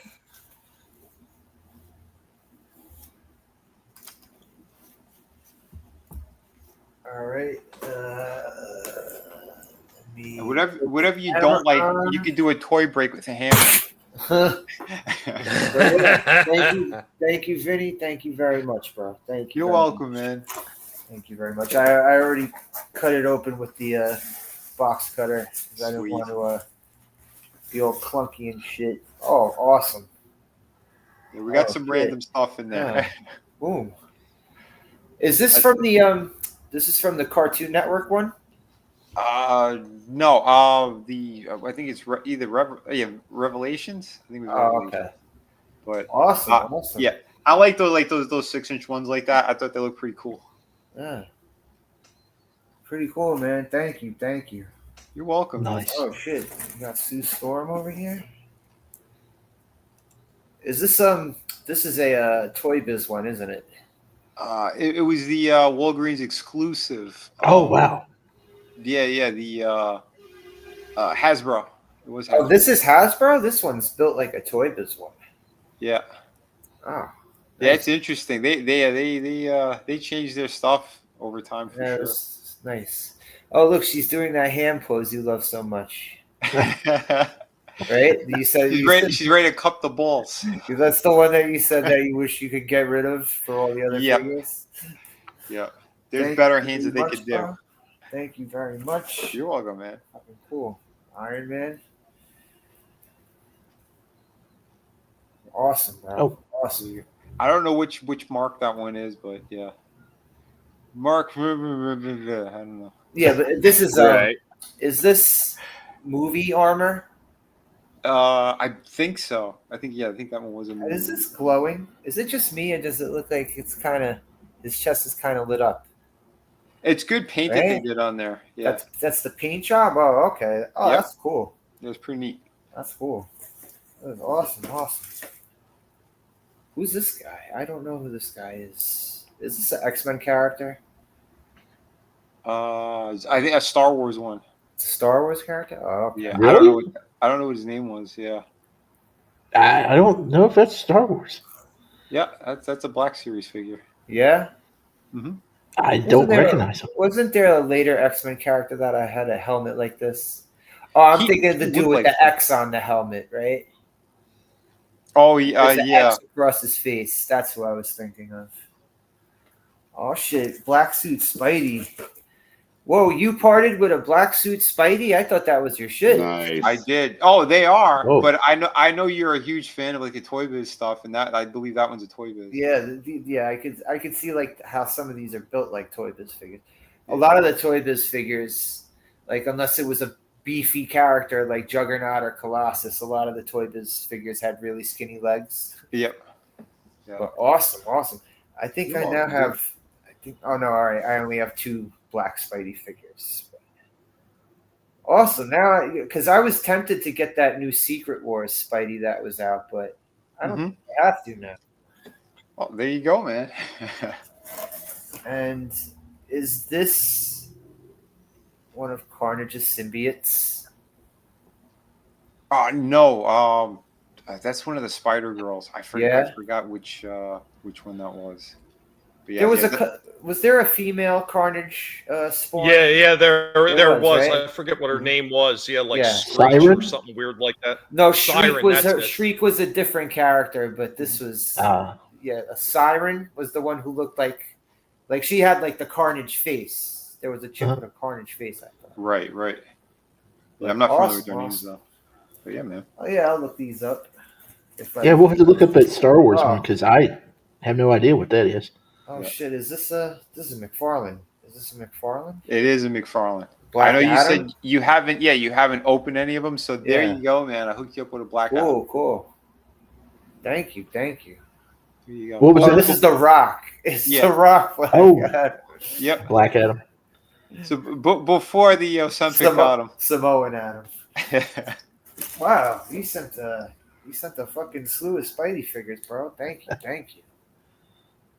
Awesome. Oh. Oh yeah, dude. That's what I said, man. I want to surprise you with a couple different things. You got a big ass alien head. Look at that. Yeah, that one does. It was kind of like they were going for the Mark Bagley Spider-Man look, but like inflated air into his fucking skull. But awesome, man. Thank you very much for this shit, bro. You're welcome, dude. Thank you. You probably could heat that head up and squeeze it, and it might look a little bit better. Oh, whose gun is this? What a This is- freaking unboxing for that. This is Yeah. the other gun for the Star Wars figure, I guess, right? Yeah, You yeah, get he had two. guns? Yeah. He might be from Solo. I'm not sure. I don't know. I remember when I got him. Yeah, he was a Black Series figure. I know that for a fact. Who's that Marvel character that I was thinking of? You know the one I'm talking about, right? Is it Agent X? Is that who it is? Or Phantom X? That Marvel character? He was a later X-Men character, right? He was the one that they put into X-Force? I think so. He's got like a blue faceplate helmet, like like Cobra Commander over his face, but it's got a red X across it. I remember they did that with Cyclops at one point. One of his designs, he had a red X across. It was his a face. Liefeld character, I think. Oh, well, then I don't know. I didn't really follow his stuff. And Like a what's later going on, Liefeld Keely? character. What's going on, Keely Chow? Good to What's see up, you. Keely? And real quick, What's up, man? Iceman says that was The Rock before Ozempic. Yep. Yeah. Hey, Back he when he used to still be had The some Rock. muscle. Used to be The Rock. Now it's the Pebble. It's funny they all did that though. Yeah, Batista looks like Yeah. a fucking old woman. Oh yeah. Yeah. Well, again, their doctors told And them. wearing pearls doesn't really help his case. Oh no, not at all. Oh, we know what he does for He James walks Bond. he walks a mile inside a pit of danger. Okay, if a pit of danger is a mile long, that's not a pit. That's a cavern. All right, that doesn't make sense. Oh shit. Awesome start. Who's next? Who wants to go? I can show you a car. Yeah, if you want, go for it. Because you guys saw this in the Collectable Past Twitter thing where I had the car wired, but Yeah. you didn't see the car done. So I could do that real fast. Yeah, if you want to Maybe. pull it up. There it goes. Yeah, I got a couple things here. I got a video too. So the head unit's installed, and there's no wires or anything. And You never did a know there ton was- of work on this big toy. You never Yeah, you know did. there was anything done to it. I mean, it's just, it's got the dog and Jason Voorhees head on there because it's just kind of funny. Tis the season. We got it all opened up and, it's getting cleaned. And then, you move down the seat and, oh my, well, there you go. Surprise! Because that's the way you're supposed to do it. So yeah, didn't even know it was there. Just looked like a normal car. Excellent, man. So yeah, once I get a new battery for the actual car, the idea was to hopefully have the YouTube playing on the screen because that would have been kind of cool. But unfortunately, the battery itself will not really keep a charge for anything, and I wanted to make sure. This is about having a whole lot of fun and just showing off the car and the fun I've had with it. I'm actually thinking about putting the rear coilovers on it, and then instead of lowering it, we're going to go the other way. We're going to lift this SOB up as high as the coilovers will lift the entire car because that'll be hilarious. Oh, shit. Oh, wow. Why not? It's a poor man's air ride. That's what coilovers are. Yeah, But man. they're sitting over here. There's the rear ones we've got to put on. So those will be going on, and then we're going to lift this SOB up and see how much higher. Adam knows how to play with his toys. See, I'm telling you, it's already sitting higher than the Prius. So I mean, we got to we have to. It's go gadget, right? Hell yeah, man. That is the problem with that stuff. They do it for so long, and it's very hard on the heart. And Iceman Modeler, I couldn't agree more. The women look like Gollum now in Hollywood. But yeah, go ahead, Vinnie. Right, with the no eyebrows look, with the paint or the makeup they're doing. All right, so this is probably the craziest figure swap I've seen to date. I don't know. There's only one other one that could top it, and I got to find the photo where I put that. But this is over at Walmart of all places. Right? What a surprise. I was looking at the Marvel Legends, and then I saw, it looks like Rhino's here, right? No, not even close. We got Goliath, a NECA figure, and a Hasbro package. Apparently they must have sliced it open from underneath. Holy hell. I would have took it up to the manager or, the customer service. Still, that figure's worth $8, right? Oh my God. I laughed so hard when I saw that. And notice the other thing that they did there, they made sure to add in that little piece of paper. Oh, not even close. We got Goliath, a NECA figure, and a Hasbro package. Right there. They managed to put the Hasbro safety hazard paper back in as well. Wasn't that nice of them? Wow. I can't believe it, man. And I mean, that figure alone would be worth the $8, though. The Goliath figure, right? He doesn't have his wings, does he? He's got no wings, though, yeah. Yeah. Well, I mean, I'm just saying, for $8. Yeah. But you don't know, because those guys, they'll put broken figures in there, too. You have no idea. Man, I couldn't take it back and get your $8 back, though. Right, or says Goliath is jumping toy companies. And Trina says, "I remember that time when Adam was showing us his toys near his computer, and the area just kept going like Narnia." And it was like a tunnel behind the closet that kept getting deeper. Oh, it was wild. I forgot to drink his Red Bull. And now look, we are here. It's huge. For all You should have chucked that figure like Tommy did. Oh, dude. Oh yeah, that empty Grimlock G2 version that was unreleased. That I chucked the empty box on top of the shelves. Yeah, I've seen an empty box too in one of those things. It was one of the other Dinobots. What the Stegosaurus one? That'd be Snarl. Or Snarl. Okay, yeah. Dude, I couldn't believe it. I'm like, I picked up the box. I'm like, this is empty. This is literally empty. There's at my Walmart for the longest time they had in the clearance aisle. It was a Jurassic Park. I don't know if it was a truck that came with a cage or if it was just a cage. And there's a raptor that was supposed to be in that cage.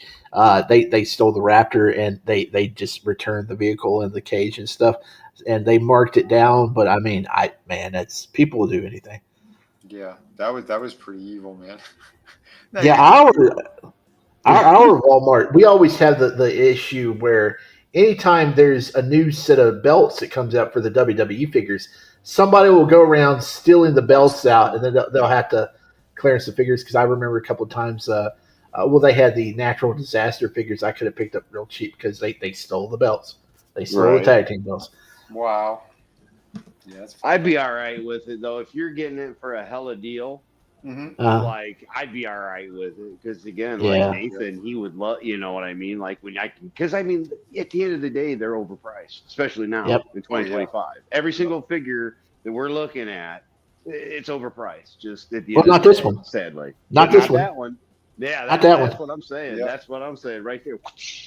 Yeah, but it sucks too because then you'll see people that want the same price as the actual figure with the belt for just the damn belt. Yeah, I've seen people sell the accessories for outrageous prices too. Yeah, nuts. So yeah, we got Shifty. He got a score over on Ross. Let's watch this one, man. Would you like to see my Thundercats? Thundercats. Hey, what's going on? Shifty back with another video. Check it out. I was out at Ross yesterday, and I spot this out the corner of my eye. It's Skellraw, half Skeletor, half Mun-Ra. Skellraw, the ever-living evil of Eternia from the Masters Universe and Thundercats crossover line. Got it for $14.99. Usually goes for like $35, and still on the shelf in some areas at Walmart and Target. Was not expecting to find this, and man, I had to pick it up because I've seen videos on this sucker and that Mun-Ra form. Cool stuff. Doesn't look quite as good as a Super 7 figure, but it's a fraction of the cost, and it looks good enough, you know. So, you know, after picking this up, I was like, man, I should just go up to Walmart and pick up the entire line because they've been going in and out of stock, selling out, and you know, for $19.99 for the older ones, and $21.48 for the other two. That's a pretty good price. And I'm hoping, I'm crossing my fingers that Ross gets these like Scale Raw and they're like 50% off, so I can get a good chunk of my money back. I got 90 days to return these at Walmart, so hopefully Ross or some other place will have these on sale for the holidays. All these figures look great, but they look even better in Thundercat mode, which it kind of sucks that they don't have a picture of Thundercat mode on the back of the package. But they still look great. I do have an issue with my Lino. He has the blue belt behind him in the package, and the logo's kind of crooked on it. So I'm going to have to swap that out. But it's okay. They have tons of them out there. I'm sure I can find another one. And got this one. He came out here recently. A lot of people has problems with this one. They say the orange is too muted on the fur. They don't like the head.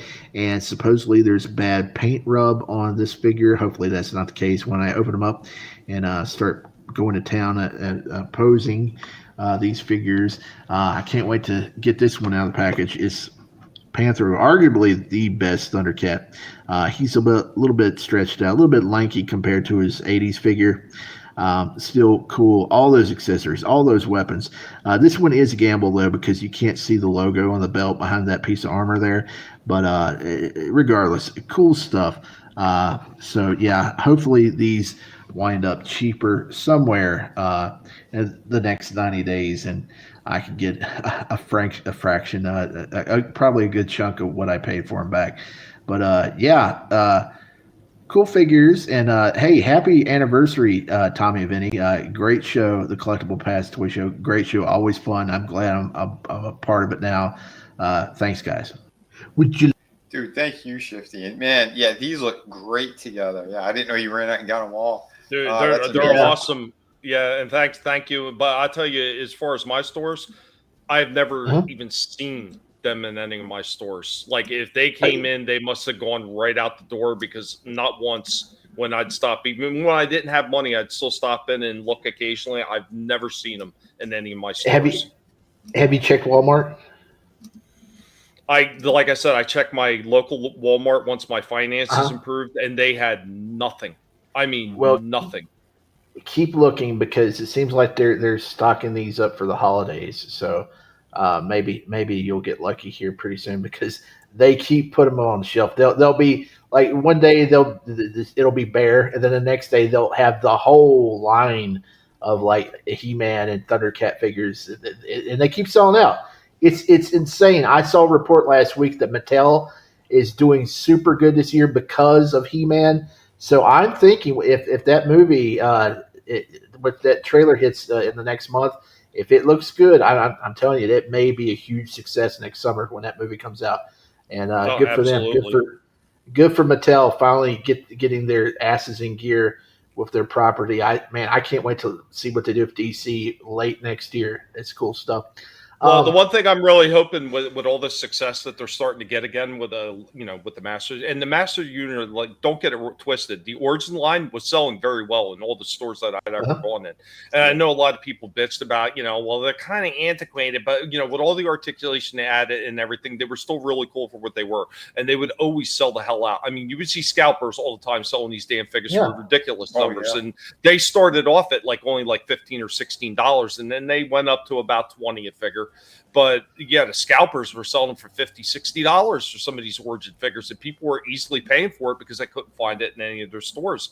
The only problem that I have with Mattel is sometimes they start off on a line really hot. And I'm going to give an example. So Turtles of Grayskull, they started off that line in a ball of fire. Every figure was amazing. The articulation was good. There was no loose joints. The paintwork that they had on them it's just absolutely spectacular. And then somewhere around that third wave, they started dropping the ball, and some of the joints were getting really loose. Some of the paint applications weren't quite as good as they were on the first two waves. I just hope that Mattel gets their shit together enough where they continue a nice steady run through all the figures that they're putting out. And another emphasis, and I'll be showing it off later, another company is beginning to pick it up again and step up their game as far as toys, because they're seeing how bad Hasbro and some of these other ones are floundering right now, especially with jacking up prices and everything, is Playmates. And you'll see it later. Like, I was really impressed with these figures when I show them off later. But yeah, man, really good deal on that. And that Skeletor, Mumra, the Skullra, that was definitely one of the ones that I was definitely looking to find and just never seen it. Well, check your Ross again. Keep checking because seems like this is the one that the figure that everybody is finding. It's not one of those mythical Marvel deals that you'll never see. It seems like everybody's getting these in. But another thing, I really hope this line continues, but I have my doubts. I mean, I would like to see the twins. I'd like to see Snarf. I would like to see the mutants, but Wave 3 doesn't look promising because they have a repaint of Lion-O with like golden armor instead of blue. They have a repaint of Panther, which is weird because Panther was in Wave 2, and instead of golden armor, he has black armor. And they have Panther Man to go with Battle Cat Man. Now, that's a figure I got to find because I passed him up every time I saw him. Now that I got the other ones, I got to try to find him, and I can't find him right now. Oh, so, shit. Yeah. That's funny. Yeah. I will mention real quick before Vinny goes ahead is one of the things that Mattel kind of screwed up, and I had mentioned that during the Turtles of Grayskull line. So instead of coming up with other figures right away, they started doing repacks, so repaints or slight redesigns of things like Leonardo and He-Man and a Ninja version He-Man. Like, why are you wasting time this early in the line putting that stuff out? Give us some figures that we haven't seen yet as far as crossovers. Like one of the ones that I showed in one of the earlier clips from the celebration stream from one of the years is that Bop 2 Steady, mixing Bebop and Rocksteady with 2 Bad, stuff like that. Give us more stuff like that first before you start giving these alternate version of characters you've already put out. Exactly. And it doesn't make sense. They're swimming in Lion-O's, and Panthro literally just came out, and now we have just a recolored Panthro and Lion-O coming out in Wave 3, which will probably hit in about a month or two. It doesn't make sense. It makes no sense. See, I told Tommy this is why I took a little shot at the guy who was next to me at that lecture, because he was the ex-president of Hasbro, and these corporate guys, they don't know what they're saying or doing. They're not listening to the people who are actual fans of the stuff, and that's what kind of sucks. That's why they're getting the decisions that having these repaints and things. The repaints, they suck. I don't like the Tiger Force or the Night Force or any of these sub lines for G.I. Joe. There's only been I think 2 of the Tiger Force repaints that I preferred. Outback. Outback was pretty cool. I liked it because the orange shirt with the tiger on it looked badass. And he came in handy too with that Cap figure I repainted. I don't mind that Sarge in the Slaughters Marauders blue. I don't mind that. No, that's cool. I just don't like the pants. I could deal with it. I don't mind it. What was I going to say? The other one that I liked out of the Tiger Force was Redondo. Is that his name? Rotondo. I like the black shirt. Like, that looked cool. That look was better than his regular beige. So, but what I was absolutely RR. Absolutely, the corporate suits don't know their customer base. Go ahead, Shifty. No, they don't. Yeah. Well, I mean, I don't like repaints, but I think reuse. You could do reuse, and I know a lot of people complain about reuse, especially with McFarlane figures. Yeah. But you can make totally new characters or something out of if you do it right. Like, you just swap parts. I mean, I used to do that back when I was a kid. I would take G.I. Joes apart and swap the parts around and make new characters. I mean, they could do that, and it would be a lot better than just releasing the same figure 2 or 3 times with a different paint scheme. Yeah, I agree. Well, and speaking of which, since we're on the G.I. Joe thing right now, and the Ross thing, since you brought that up, so this one I picked up another one. I do have her already, but I got her because I'm like, okay, we don't normally see these anymore because these scalpers are running in, they're grabbing all these things, and they're putting them online again. But I want to do a repaint on her at some point. So I love this figure. I thought they did an amazing job with her. But originally $25, $5.99. Today I went to Ross and I found this piece, Agent Helix, for $5.99. So there are some good deals that are still out there. I went kind of midday, so not even early. So there you go. Good luck for the other people who are looking to find cool stuff at Ross. Well, today I went But there you go. And yeah, her accessories are awesome. The 2 katana blades, the handguns, the other kind of like machete type weapon. Like real cool stuff. This figure is quality. Just be careful whoever gets them. When you move that diaphragm joint, the way that they did it, there are some scraping on the body part. So like on her rib cage, you'll get some scraping. So just be mindful of that. But yeah, like I said, I want to repaint mine anyway. So yeah, we'll see. Because like RR said, that's a score, and I think it underlines how much of a score that is, because that's 75% off the normal figure price. Oh, absolutely. And what's going on, Chaos? Welcome back.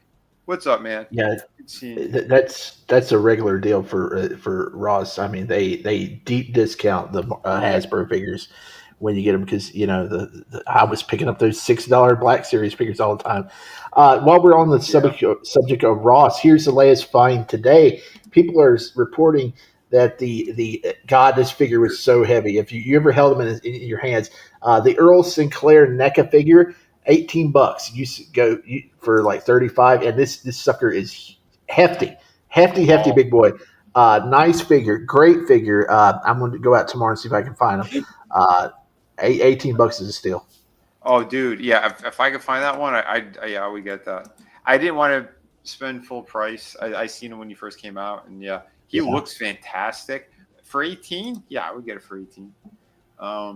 But yeah, so I want to show you guys this one. When I was digging through a toy trunk, that's why I was finding a lot of different things, and I stumbled upon my Build-A-Wave figure, Apocalypse. Dude, this thing still holds up. This thing is beautiful. Yeah, and he's not $125. I was going through an old toy bin and I found my Apocalypse, and yeah, this is a pretty cool looking figure. I'll give you guys a quick look at him. I believe this was the Build-A-Wave figure for one of the X-Men lines. Yep. And yeah, they put a lot of work into this. Yep. Paint applications and everything. The articulation could have been better. That's where it's a little bit lacking. But just to kind of show you the scale of him, here is one of the newer Toy Biz Build-A-Wave figures. The Toy Biz Build-A-Figure for Apocalypse was a giant one. It was like, like the Sentinel size. Yeah. He was like I think 10 or 11 inches, that one. Yeah, it was because Apocalypse could change his height. Yeah, I thought it was cool that they did that. Yeah, no, I dig it. I love when they go back and do stuff like that. But this is my favorite paint job on him, and the way that they did, they have like the marble effect with the blue. So that's not paint. That's actual like the plastic that they used. Yeah, they did a killer job. So yeah, he's got some height to him. But all in all, that's pretty damn cool. Yeah, I really like the sculpt work that they got going on here. That face is really good. Yeah, it is. But yeah, it's crazy. It's like, after you move, you're trying to look for things that you lost, and you find other things. But yeah, pretty damn sweet. So I thought I'd give you guys a quick look at him. So I hope you dig it.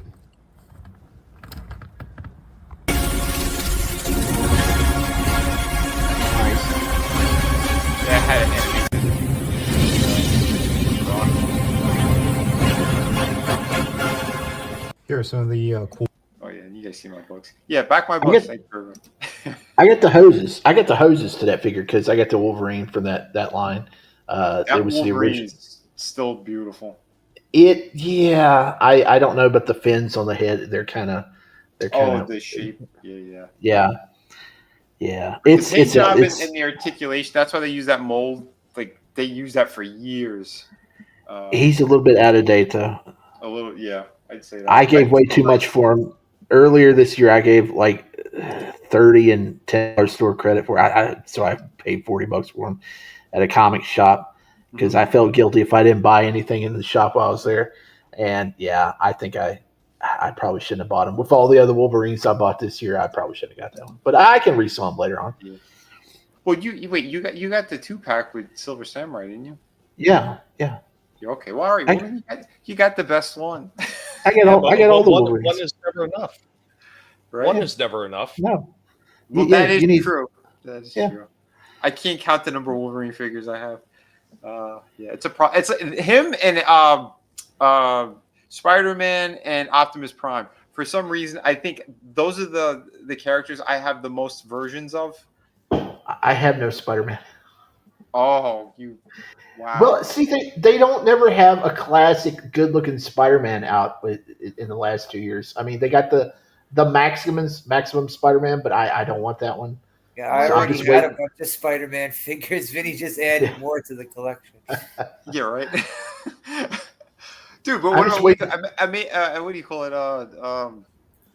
Freaking Amazing Fantasy 15. That one's fantastic. It's black. I want a blue one. All right, be picky. All right, so here's another 3-minute. This one, all right. This one I got online. This one I got on eBay. She's part of a 3-pack, and I didn't want the 3-pack, and that 3-pack is way expensive. Who is it? Over $100. This is Sharon Carter. Oh, I did a little bit of custom work on her too. Vinnie art. So this is Sharon Carter from a 3-pack with 2 other Shield agents, and I got this one loose on eBay at a massive discount. She's supposed to have another head, but the version that I bought, they didn't have that available. It was just this full one with some accessories, a blast effect, a couple of things, a bunch of hands. Basically everything she's supposed to come with except for the head with the long hair. This is the same exact body as the Anniversary Black Widow that you see here. Same exact body. So, except the shoes, the feet are different. And I'm probably going to paint these white because I think these look retarded. Why would you have all black shoes with an outfit that is completely white? That doesn't make any sense. Yeah, I'm gonna change things around. She does look cool, and I do like this body mold that they use. I know some people, they have their gripes, but I like it. I dig it. So yeah, same exact articulation and all that. But I'll show you the slight changes I'll do and maybe some head swaps. So it's a pretty nice head that they have here. I don't mind it. It's okay.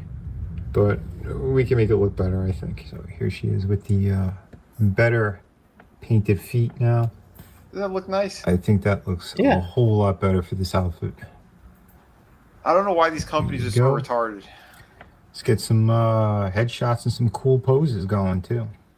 Yeah, she is a badass looking figure. Very cool stuff. I'd give her a wristband or I something. don't know about those shoulders. It's kind of Oh a yeah, I weird can design, swap too. those. Maybe that should be all white as well. Since it was only Yeah, 3 she minutes, looks good, I though. did a couple of I think that different chest piece they could have done a little bit better. It almost looks like it's kind of floating there, but it's not. Good stuff right here. Yeah, it's a nice design. I'm glad that they reused this mold, this body. I don't know too much about Sharon Carter, but like I said, you could turn her into anybody else. And if you want a white widow, you could do that as well. I'll do some head swaps. One of my favorite head sculpts for Natasha. That's from the anniversary of the Black Widow figure. I think it was like 60 years or 80 years of Marvel. I forget. The one that was Target exclusive. That is a fantastic face. Yeah. And again, it was made for this body, so that's why it works so well. We also have the Psylocke alternate head from the Thanos Psylocke 2-pack. Here's another awesome head sculpt. This was an Emma Frost one. This is from the Walgreens. Yeah, the Walgreens exclusive. Looks like Hit Here's Girl. the other Natasha head. Kinda. Yeah. These do look great, and you got some different options. But there you go. Hope you guys liked this quick little review. Remember to hit like and subscribe. Thank you again for watching. Hey everyone, this is Vinnie R. So there you are. What was the other 2 figures in the 3-pack?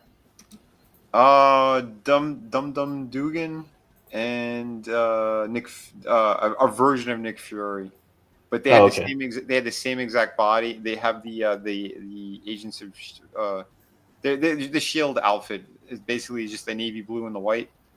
Oh, yeah, with the straps. I was wondering if they had Quake.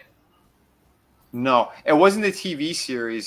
This is based off of the comics. Yeah. Yeah. But Yeah, and so, I believe R said, "Well done, Vinny," and he said he Thank you, likes brother. the Black Widow face with it.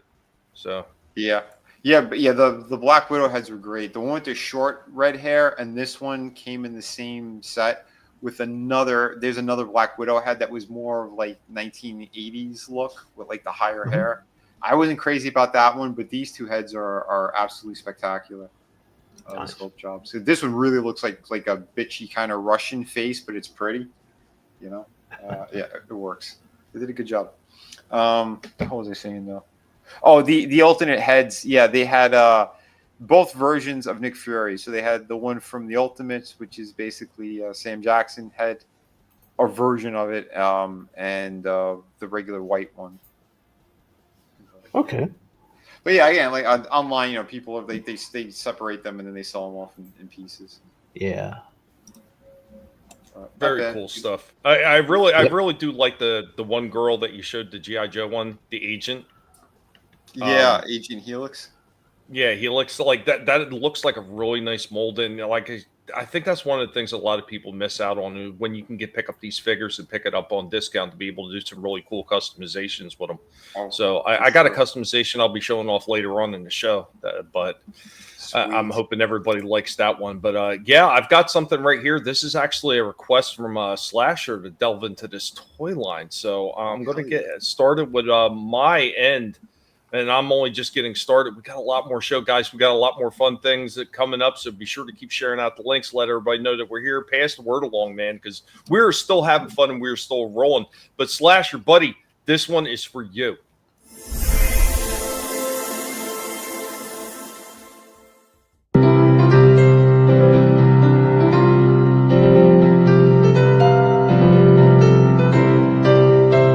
Welcome, one and all. I am your Professor Indy of the Guinea Pig Collective. And now, we are going to get into some toy history. On today's toy history lesson, we'll be talking about another toy line that really was unwrapped relatively quick. We will be talking about 1997, and we will be talking about Mummies Alive. Mummies Alive was a Canadian and American animated series and originally aired for one season in 1997 to coincide with the toy line that was also being released. The line was released by Hasbro, but under the Kenner subsidiary name that they had bought when they acquired Kenner. The firm produced a series of Mummies Alive 5-inch tall action figures and vehicles. Now, the figures were released in 2 waves, but the second wave, which was released in 1998, was exclusive to the United Kingdom and parts of Europe. It did not sell very well in its first wave in America or Canada, and therefore did not get a release in either one of those markets. The TV show was part of a general trend of mummy hysteria that had swept into 1990s culture. Now, Mummies Alive was originally geared towards an older audience, but during production the show became predominantly a children's show. Many different figures were released, some with action figures and some with action vehicles. However, it was a very unique line, even though it didn't stick around with us for very long. Guys, do you remember Mummies Alive? Guys, thank you for joining me on this toy history lesson.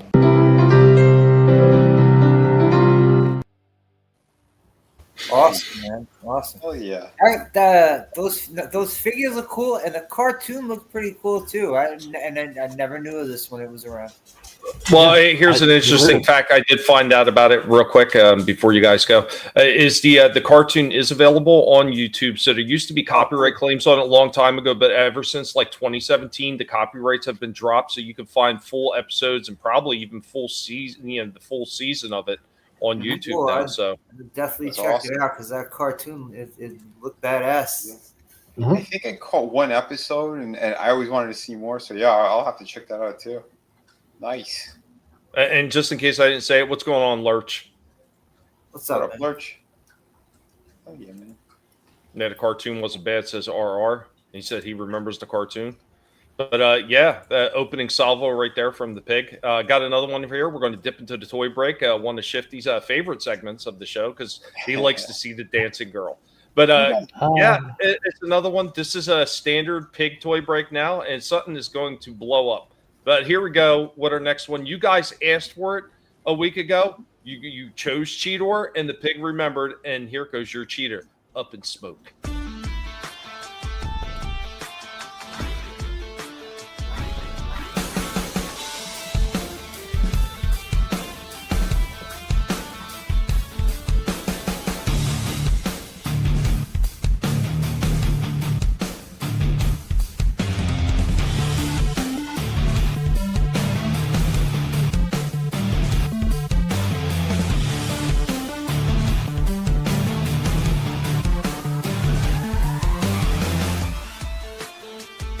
So on today's toy break, I promised Cheetor would be next.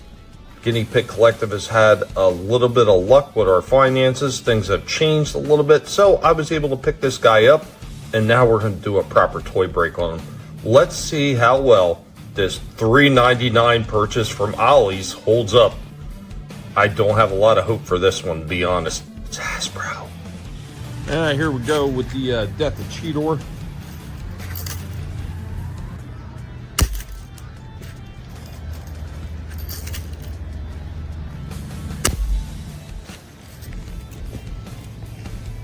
Still not a whole lot of damage.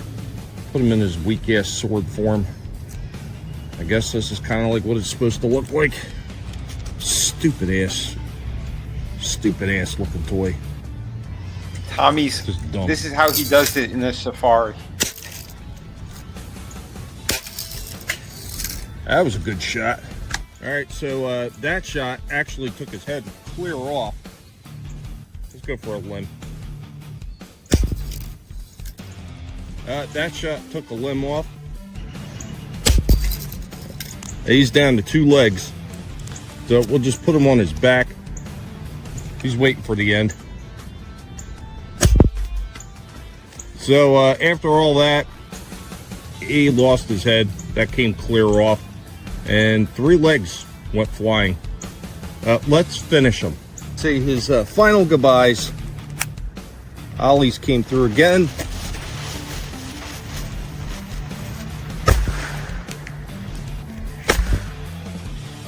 Yeah, so a whole lot of smoke, a little bit of burning on him, but didn't really blow anything else off of him, which is actually kind of surprising. But yeah, this guy is done. Hopefully the next toy break that I wind up having, I'm going to be using a little bit heavier artillery. Till next time, guys.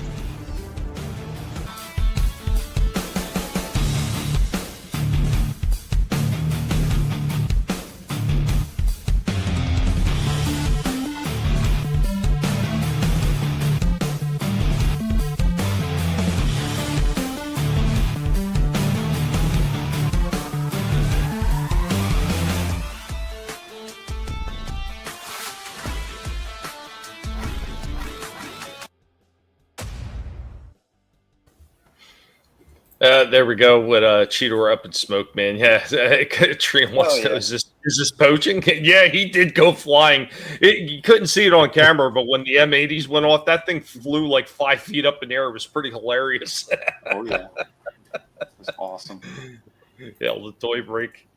So basically, it won't hold up to kids playing with it. Actually, you know what? The thing actually held up a lot better than I thought it was going to. I really thought that thing was going to shatter into pieces on the first shot. It took quite a few shots for me to take his head off, and the limbs too. But yeah, like I said, there's going to be a heavier artillery coming soon since finances have changed. Wait do you guys see what I'm going to have planned for the next toy break? It's going to be something.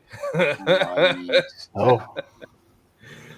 But I'm going to get into a toy review now, and this is one of the ones I was talking about, man. I've been looking forward to showing these guys off. I had so much fun messing with these things. Are they perfect? They're not by far perfect, but I think what they are delivering right here with Playmates is really freaking cool. I don't know how many of you guys seen these things, but when I seen them and I wound up within 2-day period, I wound up finding the whole first wave, which is only 3 figures. I thought it was going to be 4 by the way the packaging was, but it was only 3. But here's the first one, and I can't wait to hear what you guys think about this one.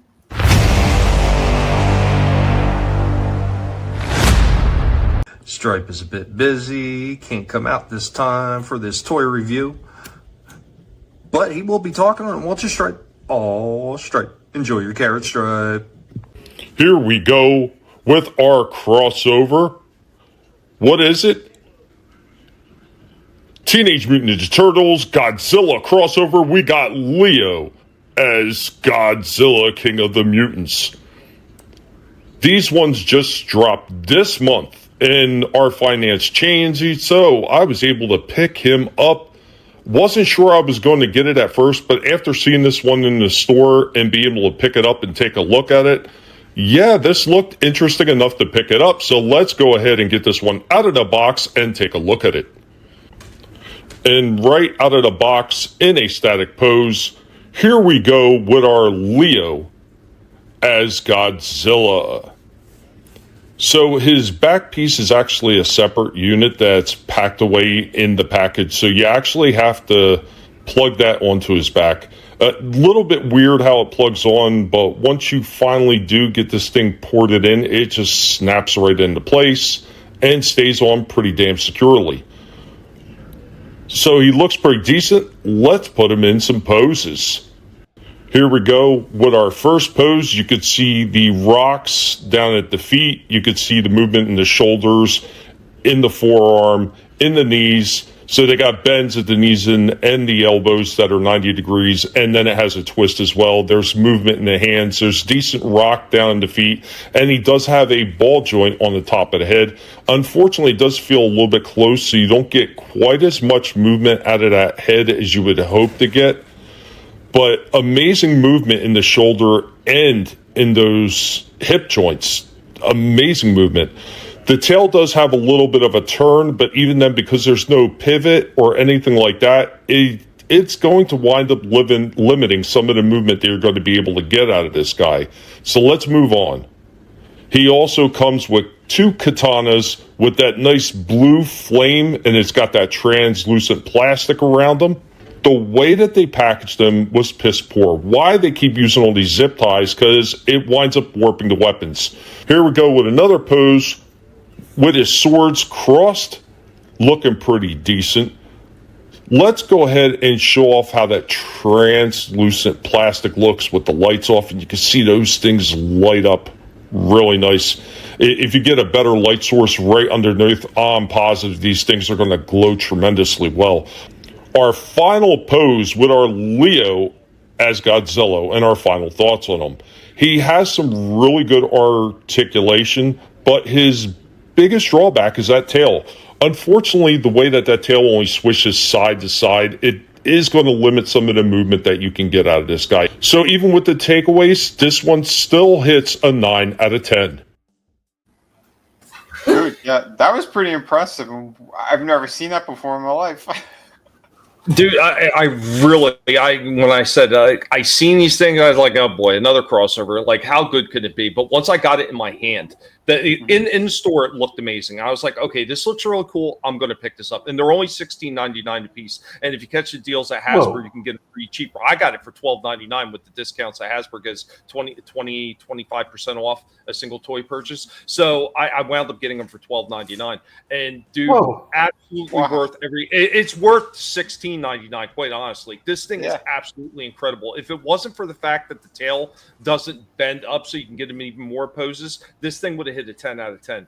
Even with that little bit of a warp in the sword, which is easily corrected by either a hot air gun of some sort, like a heat gun or even a hair dryer gun, you can easily bring that warp out of it because the swords are super thick. They're not chintzy. So they're really thick plastic or rubbery like type plastic to use on it. Man, this thing looks incredible. I was really, really impressed with this thing. Yeah, it looks great. Yeah, he looks cool. I do have one complaint. I think the front shell part should go down a little bit further because it looks like he doesn't have anything covering his junk. And it looks like the tail maybe be, could double as his junk because you need He's that very popular with the ladies. you need that tan front piece to go down a little bit to break up all the green because it looks like he's got 3 legs, kind of, Well, I'm sure he. But other than that, he looks great, and I can't believe you got him at cheap. Wow. Yeah. Yeah, I'm telling you, man. And that's one of the things I've always said about Playmates. They've been picking up their game a little bit. Just same Mattel's been picking it up, and Playmates has been stepping up their game. So they've been releasing some really good figures. And like the articulation that this thing had up in those shoulders and those legs with the ball that wound up doing with the extra slide pivot point on it, absolutely great. Like that is the best articulation. If there was a little bit more in the arms bending up, they would have knocked that out of the park. Another really cool thing that they did, thanks RR, and Chaos is bringing in the animal trading. Give it 9 pigs out of 10, 10 goats, 10 ducks, and 5 chickens. The other really cool thing that they did is they did use a rubber in the hands, but it isn't like a super garbagey rubber. It's a softer rubber, but it still retains its form when you open up the hand. So it's really easy to get the weapons into the hand and for the hand to securely hold the damn weapons. I thought that was a really smart move, and it works really well on this figure. Did not have a problem whatsoever being able to put weapons in the hand and possibly falling out like some of the other lines that Playmates put out. This one is just so nicely done. Beautiful. Or fur trading in the chat already. Yeah, that's right. Yeah, well, you said it. I'm a poacher. I mean, we got to get those animal tradings in. But yeah, I mean, any other thoughts before we move to a commercial break and move on to the next segment of our show with some more toy fun? He looks nice. Yeah. Are you tempted, Shifty? I'm not. I'm trying to stay away from the turtles unless I get the 1990 movie turtles because that's just such a huge line of stuff, and I just don't want to get into that. I'll get hooked, and it's a rabbit as hole. we know, yeah, that's a huge rabbit hole because, like you said, it seems like they were releasing like new Ninja Turtles figures every week. Because I mean, it seems like there's a dozen different companies that makes turtle figures now. So yeah, it's the never-ending hole of rabbits. Yeah. Even Tord, yeah, punctured one, whatever. So. They're ugly though. Yeah, I've only seen them online, never in person, but yeah. Yeah, the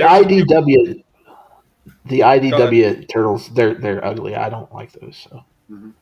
No, I mean, there's a few companies, like you said, putting them out, but I mean, the two standouts as far as I'm concerned, always been concerned that they're putting out and doing the best job is Playmates, of course, because they're the company, they're the originators. And then I really do like some of the stuff that NECA does with the Eastman and Laird figures, because some of those are just absolutely outstanding.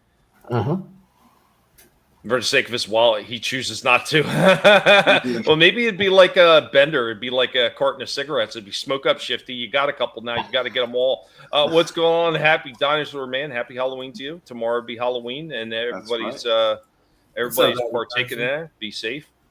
But we're going to hit a commercial break, and then we're going to be right back.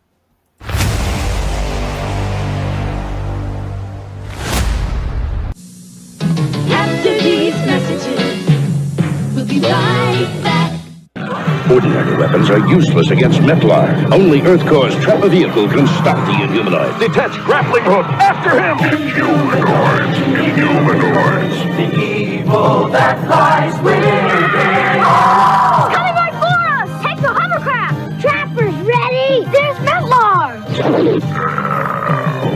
Taste the claw, Metlar! Trapper vehicle. Figures sold separately from Hasbro. Inhumanoids! Decomposed traps liquidated, but the mighty granite springs of the EarthCore attack the evil Inhumanoid, forcing him back into the Earth. Inhumanoids! Inhumanoids! The evil that lies within all. Your friends can't help you now, but the leader of the Granites can. Grana! Your evil ways are over! Escape on the Terror Scout! Thanks, Grana! Granarch are the figures and vehicles sold separately from Hasbro. Inhumanoids! The deadly Inhumanoid tendril lashes out, and the forest comes alive as the redwoods help their scientist friends. Nasty redwoods! Inhumanoids! Inhumanoids! The evil that lies within. I can't hold them much longer. Where's Redland? Here's Redland! Nasty redwood! Let him go, Tendril! I'll get you next time. Way to go, Redland! Redland and other figures sold separately from Hasbro. Inhumanoids! Now, back to our program. I couldn't agree more. Our humanoids did have potential, and like we've seen with so many other franchises, Street Sharks and all these other ones. I really do feel like that one is due. Yeah, that was just, man, I can't believe they made something that dark for kids though. I mean, it was great, but I mean, it's just, man, it's super Lovecraftian. It was just on a whole nother level. I mean, you don't get anything like that nowadays. Nah. Nothing like that. Agreed, Trina. Our childhood was top tier as far as toys go. Absolutely, and Yeah, that's it why was. they got to keep delving back into the years of years of gone bygone eras to be able to pull some of these things out, because a lot of newer stuff it's not doing it. It's not doing it. And thank you, Ronald Reagan, because if it wasn't for him lifting all the restrictions on children's television, we probably wouldn't have got half the stuff that we did back in the 80s. Oh yeah, that's true. Absolutely true. Absolutely true. Guys, did you have anything else that you were ready to show off, or did you want me to go again? I still got a ton of stuff. Yeah, I got some stuff. All right. I think I spent enough. Oh. I'm telling you, I'm gonna send Shifty something, and he's gonna be like, "You son of a bitch! I got one. I got to get the rest now." You son of a bitch. No, it ain't happening. Or how about if I get you two and I force you to get another one? 2 return to senders. I ain't doing it. I got another 3-minute one here. Since they did show G.I. Joe before, here's another cool G.I. Joe. So this was the version of Snake Eyes I never had as a kid and always wanted. So yeah, I got him as an adult, and I'm glad that I did, because this is a killer freaking piece. Everyone hates on this Snake Eyes look. It's not horrible. Just the red goggles is the biggest problem of this thing. You know what? I think he looks better than the blue and the purple one, the original Snake Eyes. The first one? No, the very first one. The very first one that had like the purple. That was the cartoon. That was the cartoon version. Yeah, because the original Snake Eyes. You mean where he had sunglasses instead of a was visor, just all black? right? Yeah. Yeah, he had sunglasses instead of the visor. And like the second one, he kind of had like a night helmet visor. The first one, he looked like goggles or sunglasses. Yeah. But this one's cool, man. I dig it. But I might do a wash or something on the gray. Yeah. Feeling it it doesn't look like it's finished, but I could do that pretty easily. So. Reviewing the new Snake Eyes figure from G.I. Joe Classified series. I'm Vinnie Mella, formerly designer of McFarlane Toys, and we're going to be getting into this piece. I'll give you the breakdown. Looking pretty good. But enough of the box. Let's open the figure. So here is Snake Eyes out of the package. I worked on the neck peg a bit. Is He had barrel no movement bent there on that whatsoever. He does come with some cool stuff. What's that? Is the barrel on the gun bent? Oh, I think it can come off. Yeah, it's a reuse of another one. I believe the clip comes off too. He has 2 katanas. One's in his hand. Here's another one. He comes with the backpack part, which the peg's not long enough. Once you start moving him and posing him, this pops off very easily. Yeah, it's not so secure. This come with a grappling hook though as well. This really cool like submachine gun thing. He does look pretty cool. Details are great. Paint job is really nice. He's got his markers there on his bracers. So I straightened him up so I could plug that in his back. The problem is it's not long enough. So once you start moving, boom, it falls out. I do like the details, the paint job. The design of this one is really cool. I really like this one. I never had this version as a kid. I thought they did a killer job. So articulation wise, he could now look down a decent amount and up a decent amount, before I did the mod, he couldn't do shit. I had to cut out some in the front. I might even cut more out, to be quite honest. You can't see it when I pop the head in, but yeah, he had 0 range before. Now at least he could look up a decent amount. I don't know why they keep screwing that up. There you go. He does have butterfly joints that are so minimal in movement. I don't understand the point of it. Having this huge piece on here that's going to hide them anyway, why not make it a deeper range? Again, Hasbro makes no sense. He does do a fine T-pose, your standard joints in the arms. He does have forearm rotation, wrist. This one is the old style. The left one is the vertical one. He does have some kind of a crunch in here. Not much movement because of the vest. They should make these things removable. I don't understand why they don't. Valiverse does. He does have articulation by the bottom, the ball joint there. Splits are okay. Drop down hips. Posability is still really nice. And yeah, when you get him in other poses and stuff, he does look badass. Shin rotation. This one's tight. He's got pivot. Here's a really cool companion piece for him. I could give him about an 8 with some modifications. About an 8.5. I might do a wash on his vest. Overall, pretty nice. Let me know your thoughts on this figure. Thank you for watching. Yeah, I do. He poses fantastic once you do get him, like in, you know, nice moves and shit. But yeah, he has a couple of little shortcomings here and there. So just be aware of that. That's why I pointed those out. Yeah, the neck pegs, for some reason, they do this a lot on the classified, on the male figures. Like, it's too thick, the neck piece, and you have that double ball joint that's in the neck and in the head, but they don't have clearance. So you need to carve out to make the clearance. Like, I don't understand them.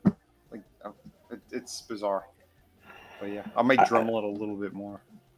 I think my issue with it, the color scheme, is it looks like some sort of new version of a Cobra Trooper or something more than Snake Eyes. Because I don't know, it's a little bit too busy. It doesn't look as ninja like as his second and third outfits. So, well, yeah, those are very specific because all those are way darker. Yeah. And it makes more sense. I mean, we've talked about Hasbro before. That like they have a really good thing, a basis for a lot of the figures, and somehow they keep screwing up. But real quick before you go ahead, Shifty, RR said it was a sweet pose. He said excellent review, and DVB is also in the chat. What's going on, man? Good to see you. What's up? Go ahead, Shifty. I just think I know that they were trying to sell new figures and new waves of figures, but they were trying to fix something that wasn't broken. And I know Snake Eyes was a hot character. They needed new designs, but I don't know. It's just like Cobra Commander. I mean, the battle suit's cool, but it's not as cool as his old stuff. There's so much worse character overhauls they did at this time. Yeah. Snake Eyes shouldn't even be mentioned. This Firefly is the worst. Yeah, I haven't seen him. Terrible. Yeah. That was terrible. That was awful. I want to get. I don't have the regular Firefly, but I wish I had the OG Firefly. Yeah, I'm not. If I'm not mistaken, didn't they make like a 12-inch figure of this specific Snake Eyes? Yes, and it was when Hasbro like in the original 80s and 90s G.I. Joe run, they started making the big figures again. Uh-huh. And they had him, Duke, and Cobra Commander. And you could take all their gear off. My friend had the Cobra Commander, and you can take his hood off, and he's got a face underneath. He's wearing kind of like a ninja face mask. Mm-hmm. Oh. He doesn't have a snake look at all. He has a human look. His face looked kind of like the character Overlord, the Overlord character they did as a later Cobra leader. Uh-huh. It looked kind of like him, but that was cool that they did that you could take their gear off and shit. Yeah. See, I like when they do those extra things. I mentioned it during this, like Valiverse, they have their figures where they have vests and stuff, and you could remove them. Like, that would have been great for this guy, but I'll tell you right now, I'm already thinking of a couple of different ideas to do a custom job on him, just with a simple head swap and a little bit of paint, I think this thing could look even more badass. But I still love it. I have no problems with this design, other than there's not enough paint on like the gray. It's too plain. It needs something to make all those details pop. Well, when I'm looking at this, then the one thing it's a little bit of a takeaway for me is the bottom of the face guard. Why wasn't it the same dark gray as the vest? Yeah, it should have been the same. Yeah, I agree. Well, it's coming up funny here. It has like a metallic finish to it. Let me see. Can you see a little bit more drawing this? Like it has a nice shine to it in person. The thing is, it's like with the lights that I'm piece using on here that's gonna hide them. It washes it out a bit, but yeah, no, it looks great on the shelf because it's like Anyway, metallic finish. why not make it a deeper range?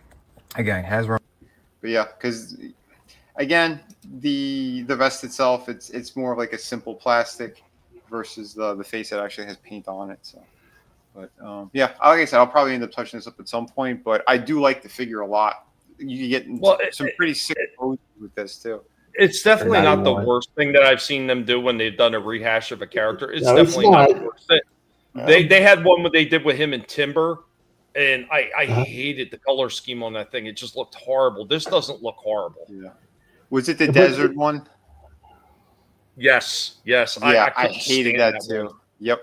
A desert Snake Eyes? Yep. Oh, you didn't like the classified desert Snake Eyes? I thought he looked awesome. Horrible. Oh, he looked great. Gave him like the desert camo and shit. Yeah, he looked really cool. I thought it looked like shit.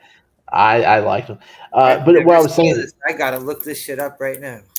What I was saying is, during the early '90s, you could definitely see a shift in the designs of the GI Joes. Somebody must have left the company because I don't know. They just didn't look that great after a point. I don't think it's horrible, but it doesn't look like Snake Eyes. No, in person it looked worse, to be honest. I don't know. I didn't like it at all. Yeah, because to me it wasn't Snake Eyes at all. It should be a totally different character, if you ask me. Yeah. I still think he looks cool because you never see Snake Eyes in that setting there. Like what if he's one of those horrible boxes with no window? Yeah. You know what the thing is too? They used the body mold, I think, from the first release in the classified line, and that was a mistake because they've had a better one that they released later on. So yeah, I don't know. It's just the paint job was shit, I thought, on it. The one that actually looked really good was the what's that stupid video game? Fortnite. There was a Fortnite version. I'd never seen it in stores because it was some kind of exclusive. The paint job on that looked amazing. That one I really enjoyed, but yeah. Wow. Don't have it. But yeah, these look great together, and like I said, it's a good complementary piece, I think, for them. But yeah, wait until I paint the other one up, and then yeah, he'll be like he's got twins with them there. I really need to get me some flight stands at some point once I start opening these up. Yeah, you and me both. I need to. Speaking of stands, I need to get something for the Pig Nation stuff because it's getting really difficult using those cheap ass NECA stands that I had. Those things are falling apart on me. They lasted a few years and they've been crashing. But I got something interesting here for you. I got one of two Pig Nations. I want to bring a little laughter and I can hand it back. Do you have anything else after that, Vinnie? Or well, yeah, you can do yours. Don't worry about it. Yeah, go for it. Okay. All right. I got a few things. If you want me to just roll, just let me know when you want me to stop.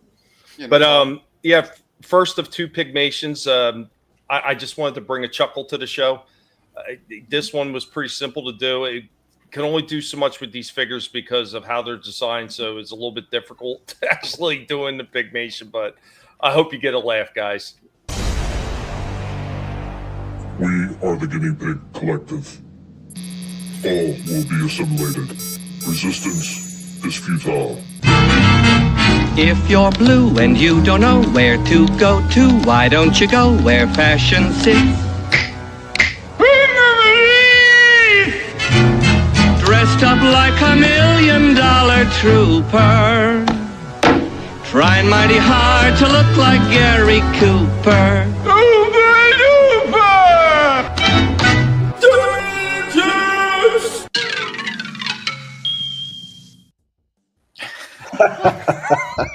That was That was awesome. great.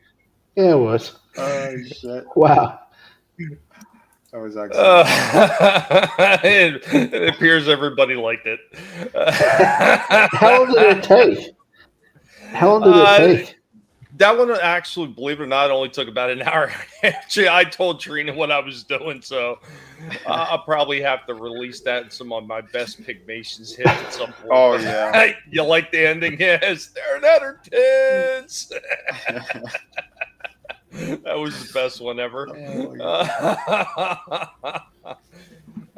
Tommy's getting pretty good. I'm working on it, man. I still haven't achieved the goal that I want to get with it, but I think I'm getting a little bit closer every time I do them. So I got one other thing I could show off here is a Collectable Past toy show off. This is something that I've been looking to try to get in all my local ollies, and I've just never run across it. And this one, I seen it, and I was like, okay, I got to try this one out. And then I don't know. I briefly told Vinnie about it, and he said he wasn't sure he'd ever seen one. So how many of you guys have seen this one by Nerf? We are the Guinea Pig Collective. All will be assimilated. Resistance is futile.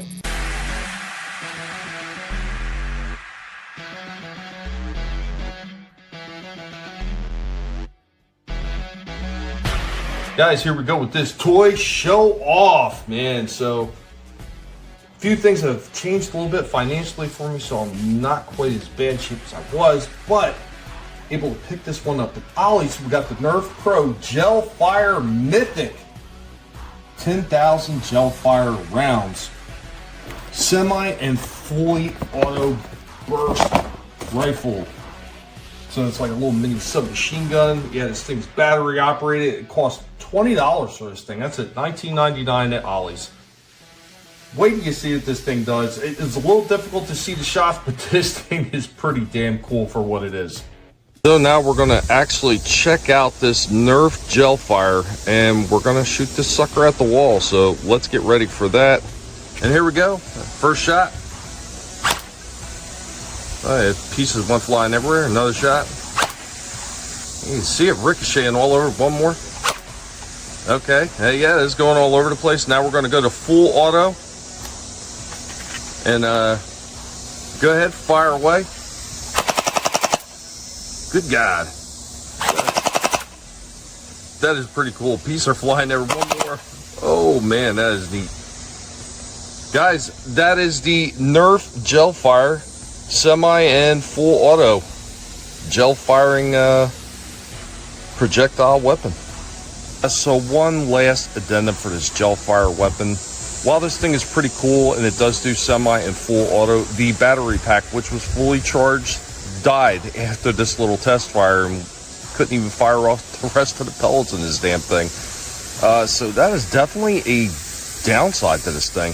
The battery just doesn't last very long. We are the Guinea Pig Collective. All will be assimilated. Resistance is futile.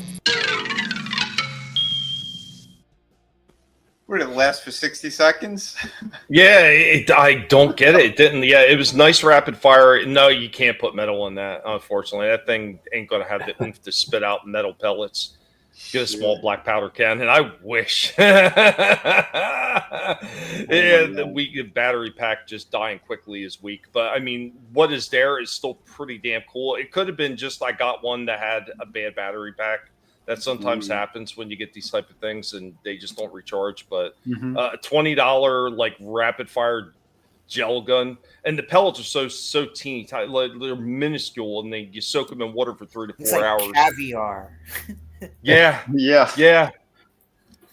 I wasn't sure what to expect. I thought maybe there had been a color residue, and that's why I fired it at the wall outside. I didn't know what it was going to do, but yeah, nothing. The gel little pods just break apart after hits, and you see them kind of flying backwards towards the camera. It was pretty cool for what it was, though. I mean, for a little Nerf gun like that, it's pretty sharp, especially at only $20.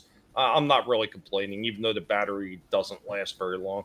Maybe I'll try to put the battery back on charge for a lot longer than they say. Maybe that was the problem. I don't know. Maybe. What's going on, H1, man? Good to see you. What's up, hope that you're doing well. And yeah, since we're almost there, man, happy Pigaween to everybody in advance. And I got one more that I could show you. And should I do one or two, then? You could do two. You go for it. All right, Okay, and I got I'll be back like 10, 15 minutes. I'm gonna drop, but I'll be back. Okay, no problem. Okay, all right. See you. All right. So we're gonna dig into past with this segment because I love to do that. I love to bring the old school stuff. The phone was over pretty quickly though. Yeah, right. It's like not a if he silly boy. He not if he recharges. Recharge it and shoot the wife. I'm sure you're gonna have a lot more fun. Yeah. I don't know if I do that. All right, guys, we got a old school one here. Like I said, I like to bring out the toys from the past, the stuff that maybe some of us remember vaguely, or maybe we don't remember at all. But this one, I had a couple of these things, and I did like this line for what it was, and I like the movie that was based on. So here we go. How you can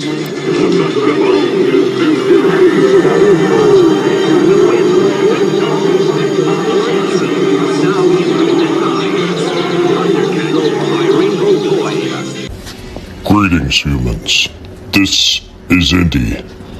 Welcome back to Toys from the Past.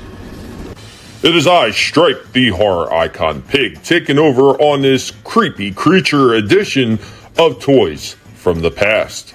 So what will we be talking about today? We will be talking about 1981 in conjunction with the release of the movie from Mattel, The Clash of the Titans. Now, this toy line was created in conjunction with the release of the movie. And the original line included figures from the main characters of that movie, such as Perseus, Calibos, Thalo, and Charon, the boat keeper. There was also a Pegasus, which was basically a stationary, non-posable horse who did have rubber wings that were able to be placed into the sides of him, thereby creating the only movement that that figure had. Pegasus was released by himself and also as part of a gift set with Perseus. The much larger figure that was in this set was the Kraken. The Kraken was a 14-inch tall representation of the Kraken monster from the movie. Had movable arms, and I believe there may have been movable limbs on the lower body. I unfortunately never had that one. I did, however, have Pegasus and Perseus.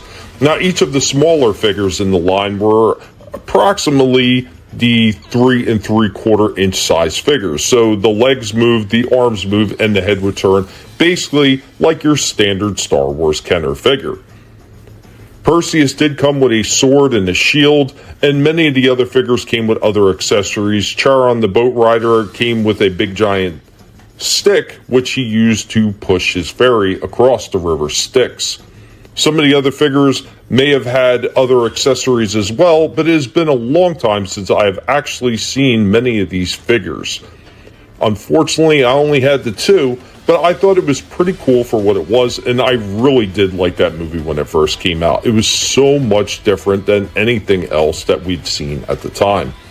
Now, although the line was extremely short-lived and only lived in that 1981 moment along with the movie, there were other items that were planned to be released, such as Bubo, the figure, and playsets, which unfortunately were never produced, but later on, Gentle Giant did release new collectibles inspired by that film. How many of you remember the Clash of the Titans toy line? Did you have any of them? Thank you for joining me, Indy, on this Toys from the Past episode. Never had the toys, loved the movie. Nope. Never saw that line. I even enjoyed the remake that they did with that guy who ended up being in the Terminator movies and Avatar. Mm-hmm. Oh, yeah. The remake wasn't horrible, but there was something kind of nostalgic about that first one. Like, oh yeah, you know. And Trina, she loved Bibbo. Bibbo. Yeah, the Golden Owl. Yeah, that was cool. Yeah, didn't we have what's his name? Burgess Meredith. Wasn't he? Yep. Wasn't he in that? Yeah. Man, it's been a minute since I've seen it, but man, I freaking love those movies. I actually, that's one of the ones I actually have in my physical collection. I had to have it because I remember when I was a kid when they used to have the drive-in theaters, and a couple of the drive-in theaters had 2 screens. There'd be Clash of the Titan on one screen, and then there was Texas Chainsaw Massacre on the other one. So, hell yeah.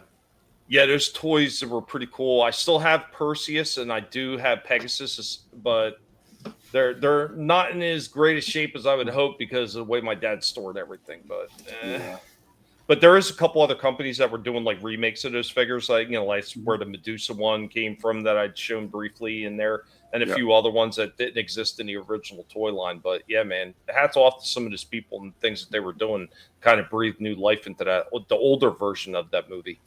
Oh yeah, for sure. Oh, there was something I wanted to show you, Tommy. I filmed it for you specifically. That toy store that's near me, Plastic Universe. So this guy had a bunch of the Castle Grayskull. Yeah, dude, look at this. These things are amazing. Yeah, so that's the one I have. Yeah, this one here, the one in the front. Yeah, that's the one that was released back in like 2021 or 2022. Because you can see the little picture of the sorceress in white. That is an exclusive figure. Came with the re-release of the Origin line one. Nice. And then he had a couple more up here. Yeah, so those are all they're all the re-released the Origin line ones. Nice. They look cool though, man. Yeah, he had this huge Slimer. Wall relief. How cool is that? Some of those wall relief things that they put out have been absolutely fantastic. I remember I wasn't really buying it just because Disney had gotten on my nerves at that point. But I remember they put stuff out like Boba Fett's mask. They had like a little mini Millennium Falcon. They had a Death Star that were wall mounts like that. And they were so damn cool. Yeah, absolutely. Nice. They were cool. Yeah, this one also comes with, they call it an Ecto remote, but it's kind of, it has like the logos and stuff on there, almost like the trap. And yeah, that's how you put the light on. That's pretty badass. And then they had the Cat's Lair. Oh. What were you saying, Shifty? Oh, I was just going to say, I still haven't seen that last movie. Oh, the Frozen Empire one? Yeah, it just came and went. Yeah, I think the one before it was way better. Yeah. But yeah, this was killer, and this thing is massive. I put my hand next to it so you could see. Wow. That's at least a 4-foot box. Wow. Yeah. And then he had a translucent Mumra from Super 7. Like a spectral plane one. Yeah. Yeah, and it's a shame because Super 7 puts some stuff out that looks really cool, but some of the quality and the stuff they do is horrible. Well, I'd say the ones that they put out in Target, those cheaper ones, I agree. The ones that are in like this case have been fantastic. I have the Lino and the Mumra. They're phenomenal. I did the full reviews on them. I think we got a golden Trina on one of them. I think, if I remember correctly. But yeah, it's the same mold. It's just they did translucent, and yeah, I love that Mumra figure. Absolutely incredible, beautiful. Yeah, I remember when you did the full review on the one that you have, and it just it hit all the bells and whistles that it should have. DJ Play, nice. You have a good one, man. Thanks for hanging out for as long as you did, and hope you have a good one, man. Take care. Have an awesome night. The only thing I wish the articulation were better in the elbows. That's my only major gripe with that figure. Otherwise, I really love that Mumra. Well, the original version. I don't have the translucent one, but yeah, here you go. DVB never had a Castle Grayskull as a kid. I had a Snake Mountain, and my best friend across the street had Castle Grayskull. Would have been cool to have both. Yeah, and they did do a re-release of Snake Mountain, and they were supposed to, for the Origin line, they were going to do the Eternia playset, which is the bridge between Castle Grayskull and Snake Mountain. They said they were going to do that for the Origin line as well. So, well, we'll see what happens. Okay. Beautiful Mumra figure. Yeah. Yeah. Again, there's some stuff that is pretty impressive. I saw a Snarf that was in Target. There was just one, someone like threw it there. I thought he looked like shit.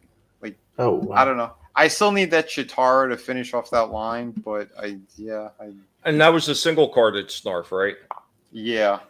And it's terrible. I think he was still the same price as the other ones. He's like $35 to $40, like for that. Wow. Yeah. No way. Wow. No That's, way. that's some of that. That's some of that Hasbro pricing right there. Oh, it's retarded. Speaking How of tall is he? What, the Snarf? Yeah. Maybe 3.5 inches. Because if they never make a Snarf for the Masters of the Universe line, I got to find me a little Snarf, a little one. You're gonna pay $40 for? No. No. I was gonna say, man, yeah, that thing ain't worth it. And he comes with like the smaller version of Lionel's sword, like the shrunken version. Like it's weird. It's a weird thing. Like he should have came with Wily Kit and Wily Cat, do like a 3-pack with them. It would have made more sense. But Super 7 super retarded. Or at least Snarfer. Oh yeah. At least put the two Snarfs together. Yeah, Snarfer and Snarf. That would have made sense. Snarf.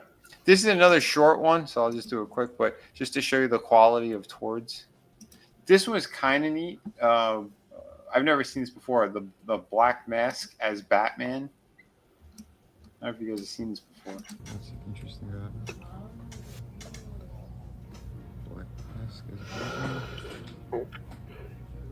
This guy's just cranking out too many Batman figures.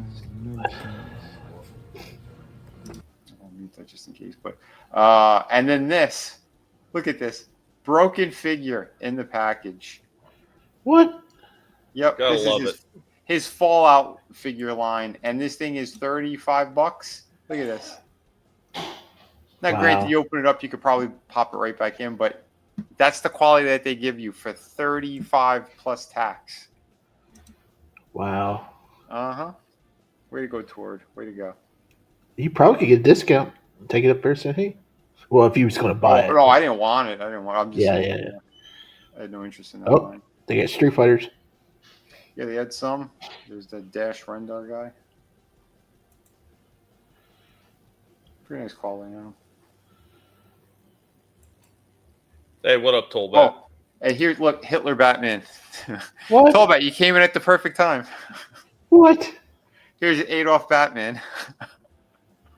What is going on? I have no clue. That's Magnum Batman. That's not Hitler. What a retarded design. The figure's just ugly all over. Oh, yeah. Yeah. Yeah, it's weird. This one at least kind of interesting. I think Adam might like something like that, but yeah, I don't know. I don't know what these people are thinking.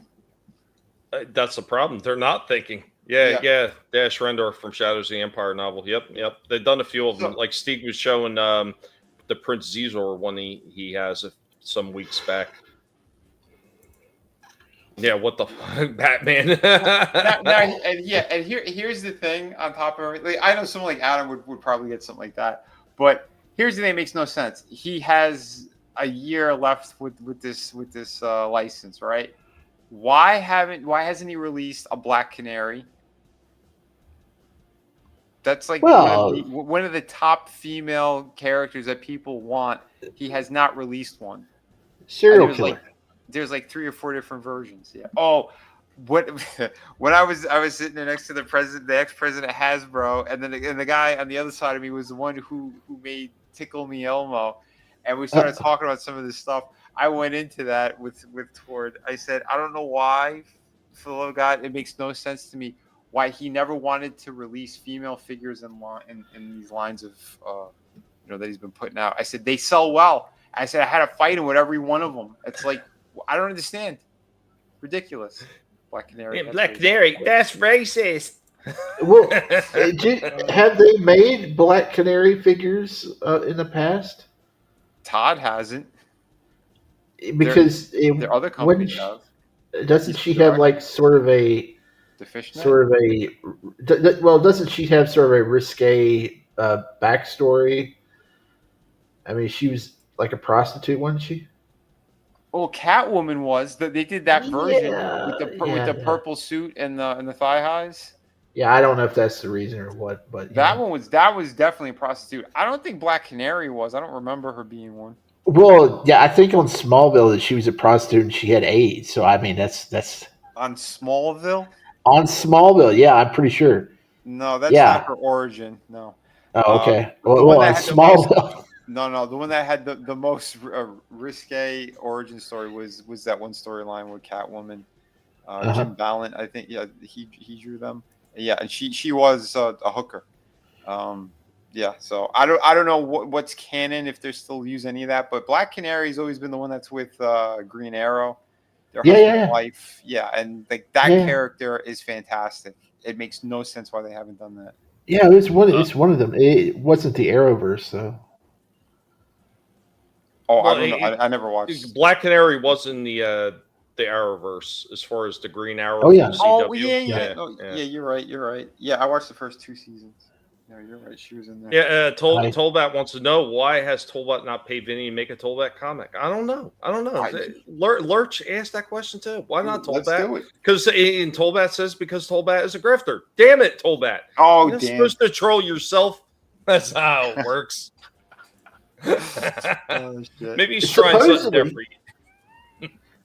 Supposedly, Todd's he's making Jack supposedly, Jack Nicholson Joker, and supposedly he's making a couple more Supermans that they're saying he's going to do Brandon Routh. We don't know if it's going to be the Returns or the Alex Ross version from that CW crossover. And there's another one. I really hope they do Tom Welling and Rosenbaum, even if they don't have him in a suit, even if it's just the blue jacket or the red jacket, I'm fine. Trina doesn't seem to remember that. Real quick, she says she didn't have a prostitute background in Smallville. I couldn't tell you. I've never watched the show myself, so I couldn't say one way or the other. I swear to no, maybe it was somebody attached to Green Arrow in Smallville that was a prostitute and had AIDS, because it was a big deal they made of it on social media and TV Guide. It might have been Speedy. I don't know. It was one of his sidekicks on there, Justin Hartnett or whatever, that's on that Tracker show now on CBS. He played Green Arrow on Smallville, so I'll have to look it up. Okay, yeah, I'm not familiar. Why did anybody watch Smallville? Did it take 10 seasons before he showed just part of the costume?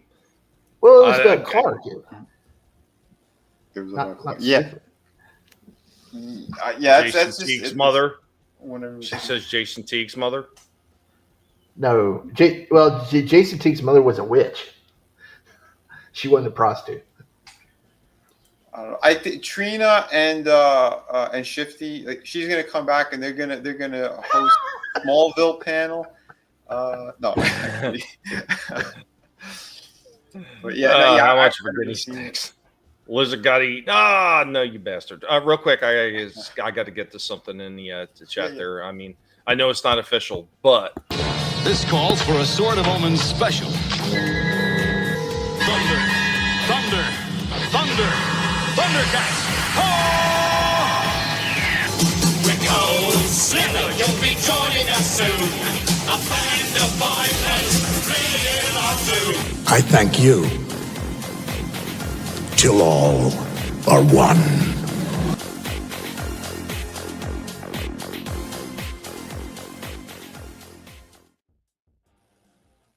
well, we got a couple of fake super chats out there, and hey, maybe one day they'll be real. But fake super chat, a colossalized bag of premium guinea pig trees for Tommy the guinea pig and his wife and the guinea pig pups. And we got a complete happiness, and that's part one. But part two, a rare video of a bunch of guinea pigs assembling a guinea pig statue where they are seen worshiping it as it was a guinea pig deity. You're damn right, they should. But Helen Teague had AIDS, is what Trina's saying. So I just Googled it. It was Speedy. I Googled a Smallville character with AIDS. It was Speedy because she was connected to that's Green Arrow's psychic, Speedy. Right. Okay. DVD, I enjoyed Lois and Clark back in the 90s, but never saw Smallville. The Eye of the Pig Tara. I think I only seen like one, maybe 2 episodes of Smallville. I wanted to get into it, but like when it was airing, it's like I couldn't get my hands on the. I actually liked the show before they actually brought in all the DC characters in like seasons like 6 through 10. I thought it was better when it was just about Clark. That's how I am anyway. I was raised on the Superman movies where they didn't have all the crossovers and stuff, so I like it better when it's just Superman. You know? Yeah, well, that makes sense. I mean, he's a good Superman. I like that Tom Welling guy, but yeah, it's a shame they didn't do more with it. Stay on target. Zip your lips out your butts to the seat, listen hard! Stay on target. He's not at all. He's trouble. You see the mustache? I asked him to shave. Aw. We got shot down for talking about ruined it. We ruined it. We ruined the whole night. You ran for it for long enough, but I was supposed to be on this episode. I spent like 10 hours filming in, but it turns out I went to the wrong toy store. Damn it! I knew something was wrong. Everybody's laughing. Okay, all right. The fun's over. It's time to get back to toys. What you got? So I got a few more things, actually. I still got tons of stuff here to go through. So we have our next review up for tonight. Man, I've been looking forward to getting to these, and this is why I had to interject on the Smallville talk. Mm-hmm. But, dude, here we go with another figure review, and loving these damn things. Loving them.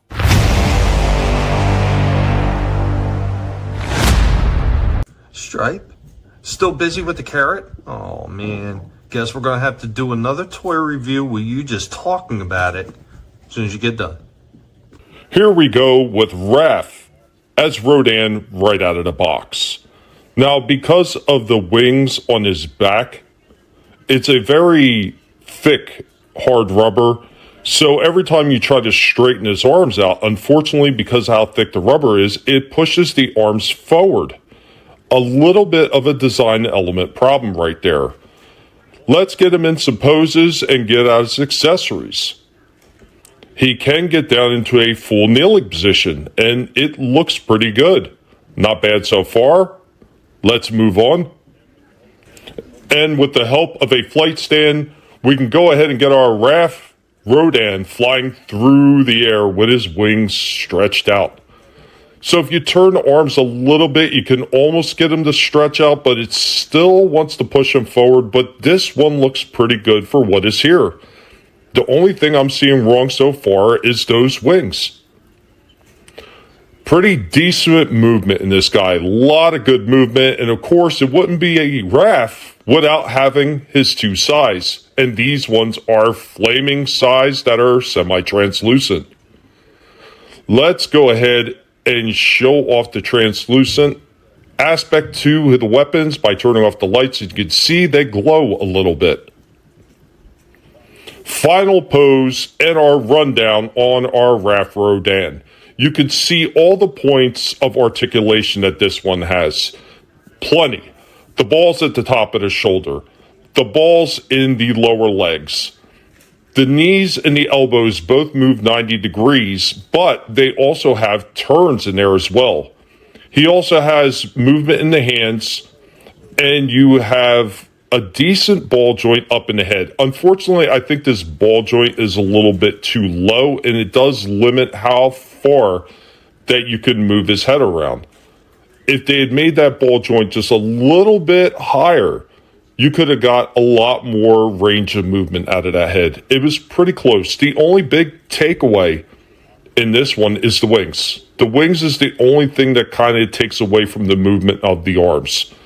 If only that rubber that they used for those wings was a little bit thinner, not quite as thick as these ones are, I think you would have got a lot better range of movement out of those arms, because every single time you put them in a pose, the wings push his arms forward. But overall, a very decent looking figure, and I think that we can give this one an 8.5 out of 10.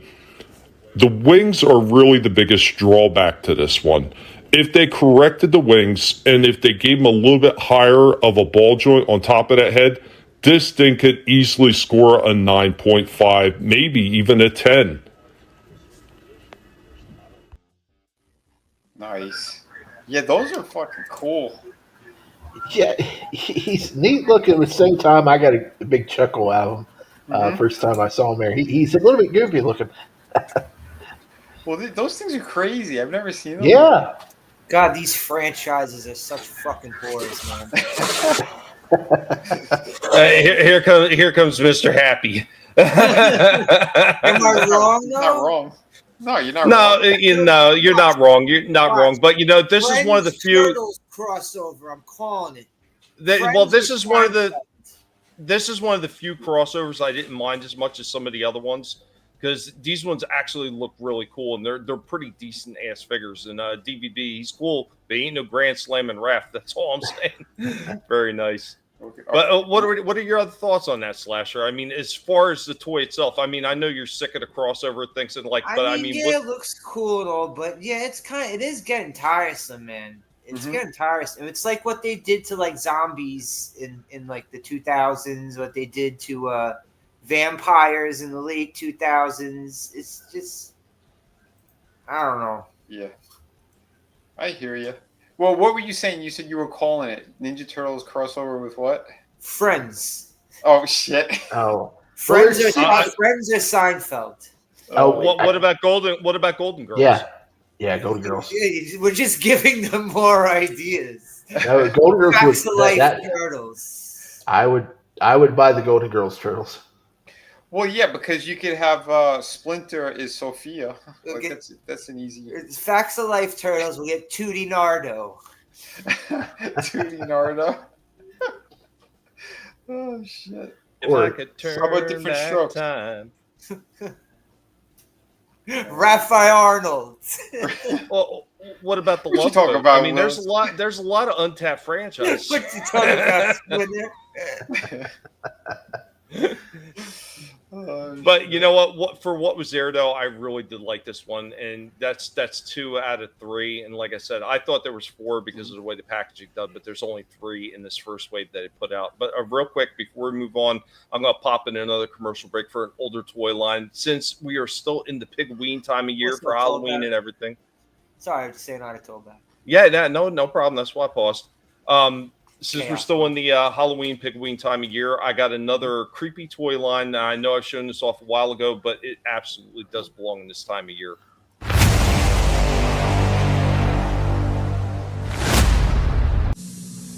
After these messages, we'll be right back. Supernatural! Now you can join the battle between brave Lionheart and the evil Skull and their eerie ghostlings. Lion, you're dying. Now, Master. They change to fight with ghostly might. Turn them into the light and they change into even more powerful creatures. Now, the lion in me is free. Take this. Supernaturals. Lionheart, Skull, and Ghostling sold separately. New from Tonka. Now, back to our program. Yeah, man. Supernaturals. And everybody always kept forgetting. Got mine. Hold on, I got the Cobra guy. All right. Hell With yeah. his shield on. I don't have. He came with a shield, a chest plate, and the staff. I don't have the chest plate or the staff, but. Oh. Well, hey, the stickers are still working. You're supposed to grab yourself and say, "I got the staff right here." Right here. Yeah, there he is. Yeah, Nice. I remember that guy. He's still cool. Yeah, he's cool looking. Yeah, he had a Yeah. chest plate too. It was cool, but long gone. So is the fucking weapon. See, Oh. this was a cool idea for kids, Yeah. like, you know. Oh yeah, that's right. This is like rubber. It's fucking awesome. You could put this on other figures. Nice. And I got the little ghost guy, but he doesn't have this part. It's just the cloak. Like, you know, the little ones that had the cloak and the arms. You can make a Serpentor with that. Awesome. Yeah, you probably could. I could what? Make a Make a Serpentor. Yeah. Nice. Like Did anyone see the Python Patrol Serpentor they just put out? Since we were talking about repaints. No. Yeah, there's a Python Patrol Serpentor. That's classified? No, it was one of those ones that are like I think it was the retro ones that are like the reaction ones. Okay. Yeah, what was it? Did we show it last week? They had the Once a Man Cobra Commander. Yeah. Yeah. That looked pretty neat. Yeah, those are fun. This I command. Right. Hey, did you see they were making a big lob figure? I don't know if it's Yes. Super 7 or classified. No, it's I don't know classified. which I think one. that was classified. I think I seen that one and I shared Yeah. it around. I remember I sent it to Slasher. Yeah, I got the. Thank you, T. Hillam. I got Thank the you. picture up of that serpent. Thanks, man. Yeah, it's one of these ones. No, I haven't seen these. It's crazy because when I do see these things, it's only like one figure, one I random didn't really figure. see a Python Patrol paint job on him. Did they ever do that? No. But I don't really see it. Like I see on the art that he has the Python Patrol panel on his leg, but he's not painted like the colors. Well, it's because he has that soft good that it curled over, so you can't see it fully. Yeah. It's not bad. No, that's pretty neat looking. A lot of people hate Serpentor. I don't hate Serpentor. Nah, he was cool. Cobra Commander hates him. Didn't Cobra Commander turn him into an iguana? Well, I know in the comic book Zartan kills him. Yeah, but I think in the Deke cartoon, when Cobra Commander returns to his human form, he turns Serpentor into a iguana. I think because the figure that they just put out of iguana, yeah. Nice. Well, once again, TL29, thanks for stopping in, man. And then once again, appreciate that. Well, Ancient One, we know the deity of guinea pigs is something that's been kept under wraps. It's a lot more important than some of the other religions out there. So I'm just joking. Have to appease the God. Hey, Tommy. Speaking of commercial breaks, it's unfortunate that you didn't get the Gaylord commercial in the our last year of Collectible Past here, but you weren't around. It was one of the streams we did where you dropped out early, and we were up to like 1 or 2 in the morning talking. And I found a Gaylord. Yeah, there's one on eBay, but he doesn't work. But yeah, we finally found one. Well, you know what? Since you mentioned that, it wouldn't be right if we denied Slasher his proper video. Before you play it, it's funny too because I mentioned that to my mom. She says she believes that they had one when they were kids. Yeah. Oh wow. Nice. Yeah, I think they got it from my uncle when he was a little kid. Chris said that he had one too. Oh yeah. Oh, yeah, that's right. Man. He did say that. We couldn't even find pictures of it. We were all looking at one stream. We couldn't even fucking find anything. Yeah. I know. It's one of toy company's greatest hidden gems. Yeah, I think it's still on eBay. It's like $80 and it's like $30 to ship it, but it doesn't work. But it looks pretty cool. Yeah. You can't. That means you can't walk Gaylord. No, you can't walk Gaylord. And he doesn't come with a bone of his own. But speaking of a bone of his own, Slasher, buddy, this is for you. Gaylord! Gaylord, you look kinda crazy, you move kinda lazy. See what he'll do. Gaylord! Gaylord! Gaylord!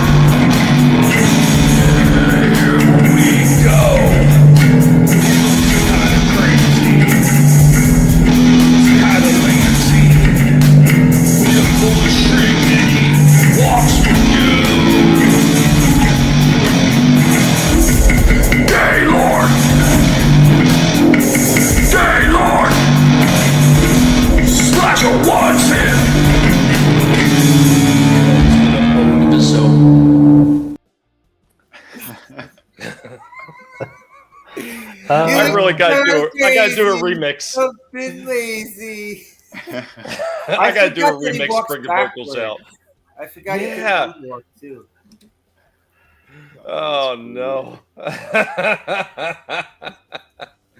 One of these days I'm gonna get around to doing a remix of that and bring the vocals out a little bit more because somehow they got buried in the mix. But yeah, man, I got another review here for you. Unless you want to go, anybody else want to go again?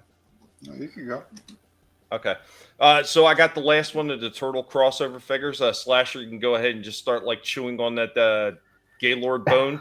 But this one, by far, I think was the best out of the trio.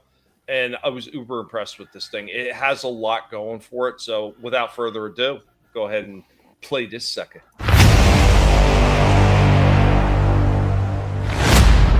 Here we go with Indy.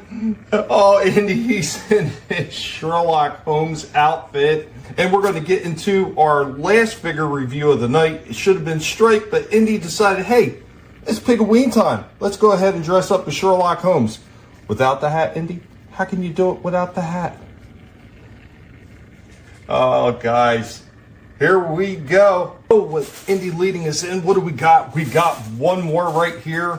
And I'm going to take over the duties on this one since Indy popped in for the beginning with his Pigaween costume. But we got Nickelodeon, and we got Playmates, and we got a crossover. We've got the last one. There are only 3 in this wave: Teenage Mutant Ninja Turtles, X-Godzilla, and we got Mikey as King Ghidorah. And right out of the packaging, here we go with our Michelangelo as King Ghidorah. And there we go with our Michelangelo King Ghidorah with his big giant wings on there.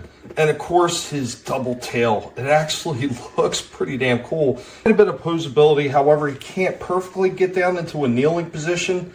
The tail would get in the way, even if you could get the right leg up all the way. There's just not enough room to get that right leg all the way up. But there's quite a bit of movement there, just as much movement as, say, the Raphael figure. Bends at the knees, bends at the arms, both of which go 90 degrees, and then there's a twist in both the knee joint and the elbow joint, so you can kind of twist the arms around. There's movement in the hands, a decent ball at the head, but the little dragons that are on his shoulders, they do kind of get in the way a little bit, but they're a softer rubber, so you could actually bend them right out of the way and move them. Rock down at the bottom of the feet, so not bad so far. Let's put him in another pose. And with the help of a flight stand, here we go. Mikey King Ghidorah flying through the air. You can see that the tail does have turn even when you port it onto the back. And you can see all the movement that you still get out of these arms, even with those dragons kind of getting in the way a little bit. Of course, it's Michelangelo, so he's got his nunchucks. Once again, they got that clear plastic. Let's turn off those lights real quick. And you can see that the lights come up and they make those things glow. I'm sure if you get the light a little bit closer, they're really going to light up. Really cool feature that they have on this. I like when they do those translucent plastics for stuff like that, and it even works for his wings. Final pose and rundown on this Michelangelo as King Ghidorah from the Teenage Mutant Ninja Turtle Godzilla crossover. I like this one. This one is really cool. And some of the design elements that they made with the soft rubber plastic for the extra King Ghidorah heads, the shoulder pads for him, actually work out really well because it doesn't really hinder the movement very much at all. It kind of sucks that they kind of get bent up and everything depending on how you move them, but you can just kind of move them out of the way and they go right back to the way that they should. That's pretty cool. I like that. That's a nice element. And we absolutely can give this Michelangelo as King Ghidorah a 9.5. Yeah, those are wild. You give it a 0 for 4 points.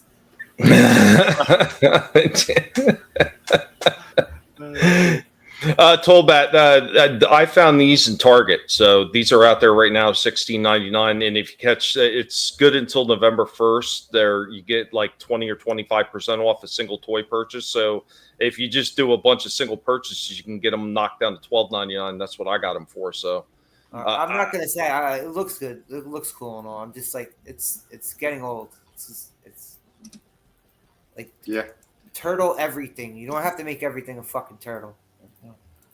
No, if it isn't Turtle, it's He-Man. Those two, they or a Playmates wrestler. Mattel. Yeah. Or a wrestler or a street fighter. Or... Well, I mean, hey, look, at least the He-Man Thundercats crossover figures look cool. So See, I thought those Mortal Kombat He-Man ones, they did look cool. Target's like 2 miles. Oh, okay. Yeah, we got 3 of them in less than 40 minutes from us. 2 of them are like 20 minutes or less, and we got one that's almost 40 minutes out. But we got 4 different targets around us where I can go to find these things. And I was lucky enough within 2 days to find the entire wave of them. So, wow. Damn. That's good. Awesome. 16 likes so far, man. I hope that everybody that's watching is having fun. Please remember to go ahead and subscribe to everybody's channel. It's not going to cost you a thing, but it's going to tremendously help us out, especially with the algorithm that YouTube likes to use against all of us. So we can't seem to have as much fun as we should be having because they like to suppress shit. But yeah, it's all about bringing the fun on Collectible Past. And when we're able to show new things like these, so like I see a lot of these guys talking about they didn't even know these things existed.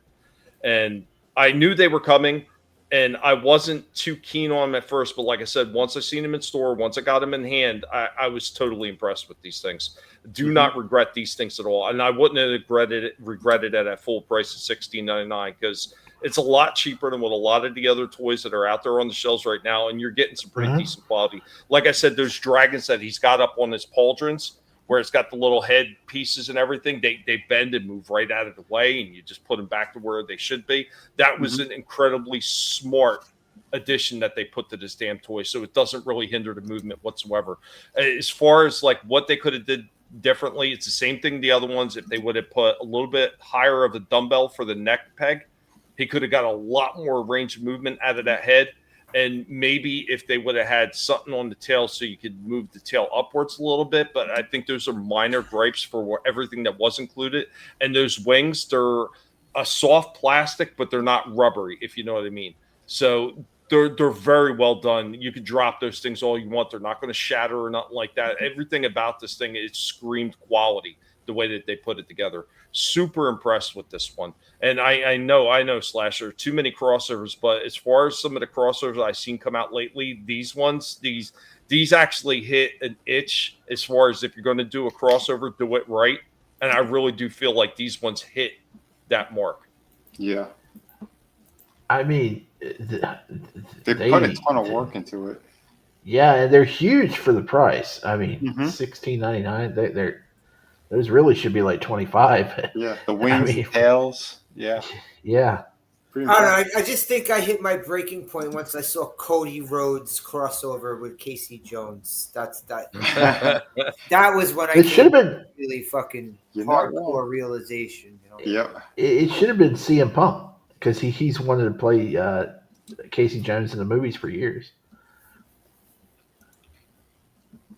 DVB, appreciate that, man. You guys rock. We try to do our best, man. We try to do our best. Trina says turtles and strawberry shortcake. Or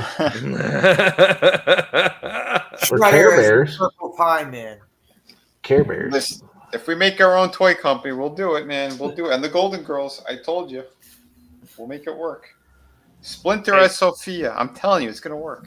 You want to see a bunch of people melt down? Let's do a crossover of He-Man and the Masters of the Universe with the Dukes of Hazzard. Somebody's going to be the General Lee. Yeah. With the flag. What if it's Battle Cat and he's got like the decal? Turtles riding My Little Ponies right now. No. Master Shortcake. Man at Arms that'll be with He-Man as like Bo and Luke. I'm telling you, man. Or would it be Adam? Like you'll have the Adam figure as one, and then the He-Man is the other. I'm telling you, it could be hilarious. He-Man X Dukes of Hazzard. We're already brainstorming it. Oh man, I got another one here for you guys, and if anybody else has anything, by all means. So I got a character breakdown, and since I leaned heavy into turtles, this character breakdown is going to be a turtle breakdown. So here we go with Indy taking over full duties on this character breakdown.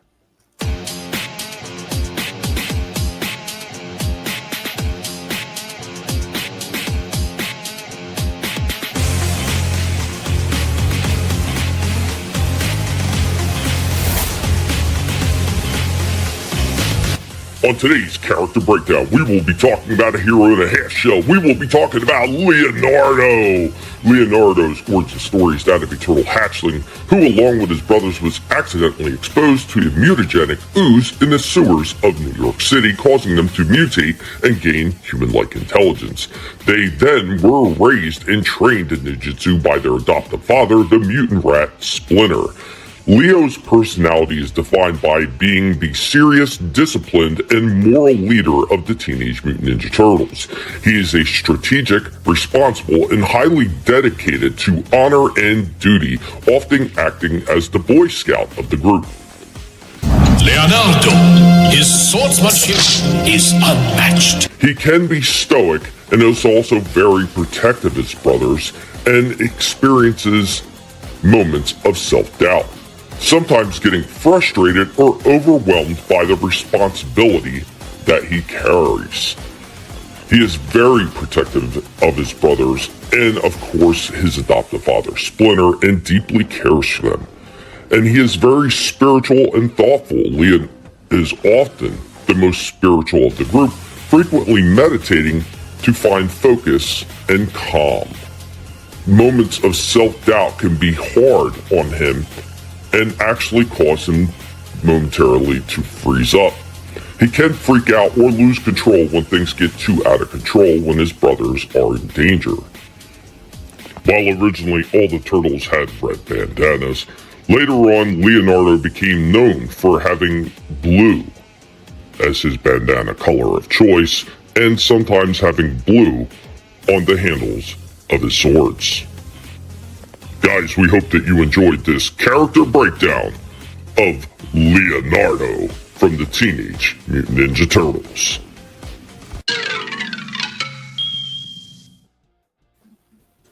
That was cool. Another character breakdown in the book. And what's going on, Curtis YZ in the house? What's going on, Curtis? And you know what? I like that one, Dukes of Eternia. I like that one. That just rings. My little brownies. What's going on, Pacific 414? What's going on, Mike? Man, good to see you. Congrats on over 4 years of the show. Thank you, sir. Having fun and doing the best that we can, man. Gap, you have a good night, man. Thank you for hanging out for as long as you did, man. I hope that you had a good time, man. Excellent breakdown. Thank you, man. Thank you. Leo is absolutely, man. You can't talk about Teenage Mutant Ninja Turtles. Trina agrees. Leonardo is the best. He was always my favorite. I know most people will either say Mikey or Raph, but I always like Leo the best. So whenever there's a toy out, I get him first. Yeah, for me, it was a tie between Leo and Raph. But so we got a few more things here. I got another Pygmation. This is another one that I've been waiting to show you guys, man. And I hope you guys enjoy this one. I spent a lot of time on this one. This custom actually took me a few weeks to get through because there was a lot of different layers and levels of paint that I had to put on this one. But we're going to start off with the Pygmation stop motion before we get into the actual toy show off. Hope you enjoy it. We are the Guinea Pig Collective. All will be assimilated. Resistance is futile. When something unexplained happens, they call on Mysterion to solve that mystery. You know, I feel bad because I had the banner in the way when I played that, so I'm gonna replay that. That is my fault. We are the Guinea Pig Collective. All will be assimilated. Resistance is futile. When something unexplained happens, they call on Mysterion to solve that mystery. That's awesome. Yep. Pygmation, yeah.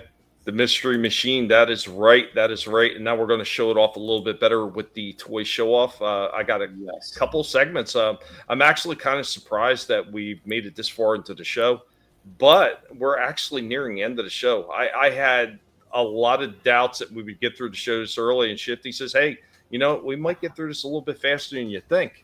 But here we go with the full show off for that figure. Like I said, this one took me a while. There was a lot of different levels of playing, and I know a lot of people will do these paint jobs where they just use paint markers or they just use brushes. I actually do it in layers of paint that are going to be nice and smooth and clear, so I actually spray these things.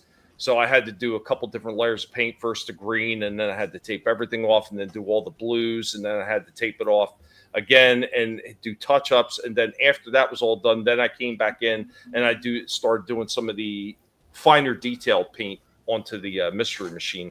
I didn't do a breakdown on that because to me that it was just boring to try to go through all those steps. But here's the completed mystery machine. And of course I popped in one of the other customs in there so you can kind of see the differences on how much work that I had to put in on this guy. So here we go. We are the Guinea Pig Collective. All will be assimilated. Resistance is futile.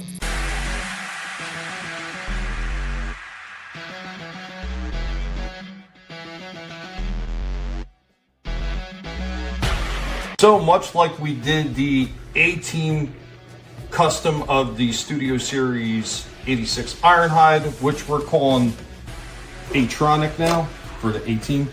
We also just did this one. So now we took that same Studio Series 86 Ironhide core class and we've got the mystery machine. I think this one turned out pretty damn nice. All the colorings there. Granted, the blue is not exactly the blue I wanted, but it was all I had available. We did make a few changes too with the colors of the windows. So we used a lighter blue instead of the gray that was already on the vehicle. Give it more of that cartoon appearance. So there we go, what I'm calling Mysterion, our mystery machine inspired Autobot. Tried to incorporate all the colors from that original band the best I could. Unfortunately, the only blue I had was this darker blue, but I think it still works fairly well for this guy. And last but not least, here we go with Mysterion. I'm calling the A-Team 1 A-Tronic on the right, and of course the original Studio Series Ironhide core class figures, so you can see all the changes and how much different they all look. Man, I really love the way these ones all turned out. I think they look pretty damn spectacular. We are the Guinea Pig Collective. All will be assimilated. Resistance is futile. Dude, those are beautiful. Yeah, they are. Very nice work. They look official, man. Uh-huh. I try to do the best I can. Real quick, I want to say hi to Papa, or Padre, I should say. Padre in the chat, man. What's going on, man? What's going on? Parrothead also hanging out in the chat. What's going on, Parrothead? Good to see you guys. We also got the Comic Relief Crusader also hanging out in the house, who wants a scale accurate MP Scorpionaca, right? They were, I think they were doing something with the Titan one. I think it was on sale or something like that. RR said it looks fantastic. Ancient One said we're at the 3-hour mark. Excellent work. Nice. Thank you, guys. Thank you. 20 likes already on the stream. Awesome, guys. Awesome. Remember to let everybody know that we were live for the people that might have missed out, man. Catch us on the replay for sure. We really do appreciate it. And be sure to leave a comment if you do. Tommy, hear me out. Get a transformer with multiple figures and paint each one of the colors of a famous mystery car like Scooby-Doo, Ghostbuster. Wow. That would be a lot of work. That'd be a lot of work. I tried to do the best I can. Like I said, I took almost 2 weeks to work on this one. I don't know if you'd noticed the other thing that I did. I actually took the 2 separate blasters. I actually did some custom chopping on the original blaster, and I created a side-by-side blaster out of it. Dude, that's awesome. I wanted something that looked different than the other ones. Instead of 2 single blasters, I wanted to incorporate them in one, and I think it turned out pretty good. Like, I don't even know if you could tell that it was customized to be a single blaster. No, I couldn't tell. Dude, that's sweet. Definitely have fun with these things. What gave you the idea to do these? You know what it was? It was actually just seeing them for $5.99 up in Ollie's. Nice. That gave me the idea. I was like, damn, these things are so dirt cheap. And I'm looking, I'm like, I could make an 18 van out of it. And since I'm doing 18, I could make a mystery machine out of this damn thing too. Like, it's not exactly the same van, but it's close enough. And I said, I'm pretty sure I can get the overall gist of what the vehicles are supposed to look like out of that core class Ironhide. So I just ran with it and had fun with it. And I don't know. I'm pretty happy with the results. Yeah, man. Me too. Killer. Yeah, I definitely want an 18 one. Make one for me now. Now, God damn it, man! Now, placing orders with the Guinea Pig Collective. This is going to cost a few toes, maybe a couple fingers. Dude, yeah, I love them, man. Killer job. Yeah, man. Next time I'm back out that way and I can pick them up, since I already know what to do with the 18 van. That one actually now for me, since I know what to do, making mistakes on the first one I did. Mm-hmm. It's going to be 10 times easier for me to do. I know exactly where to paint it, what to take apart, what not to take apart. Aren't they? Isn't it just fun to do? Like when you just that little bit of extra. Like, I had a ball with that Captain America piece, repainting him. It's it clears your mind a little bit too.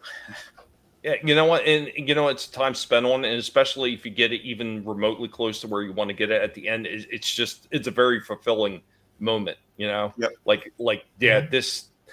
Why it didn't hit exactly all the marks I wanted to hit. This looks really freaking cool, and I was happy. Yeah, labors of love. Absolutely.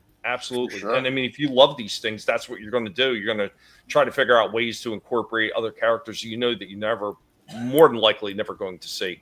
Like, I still have one that I'm working on that's going to be a general lead. The problem is I cannot paint that tiny, because it's a really small figure. I cannot paint a flag onto that thing. So it's something I'm going to have to get stickers for, to put the flag and the 01 and the General Lee on the top roof. So, but I've got one that I was working on a while ago. I've already stripped all the excess of paint off, and all it needs is stickers. And for the longest time, that was mostly money, trying to find some place to print these up. But now that I have the money, I'm going to be able to get the stickers printed up, and I'm going to be able to finish him as well. So Tolbat's got a link out there to check out his labor of love after the show.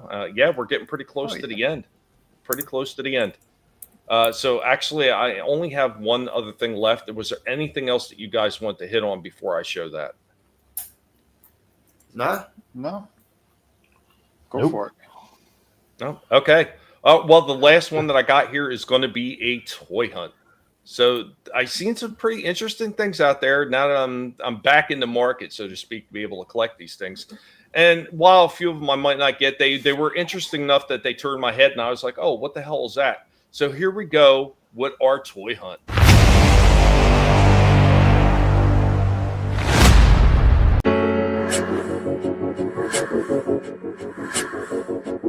And out in Target, and they got a whole bunch of whatever up in here. They got some Galactus, whatever. Power Rangers mission. But check that out. They got Weapon X. That looks pretty nifty. I gotta say, that one's pretty sharp. They got a big stack of them here. It's pretty cool. They also have Swarm in black. They got Skeletor Megatron. They got quite a few of those. Iron Grenadiers, Dark One. But that's about it for Joe's. Got a DC crossover with Sonic and the Flash.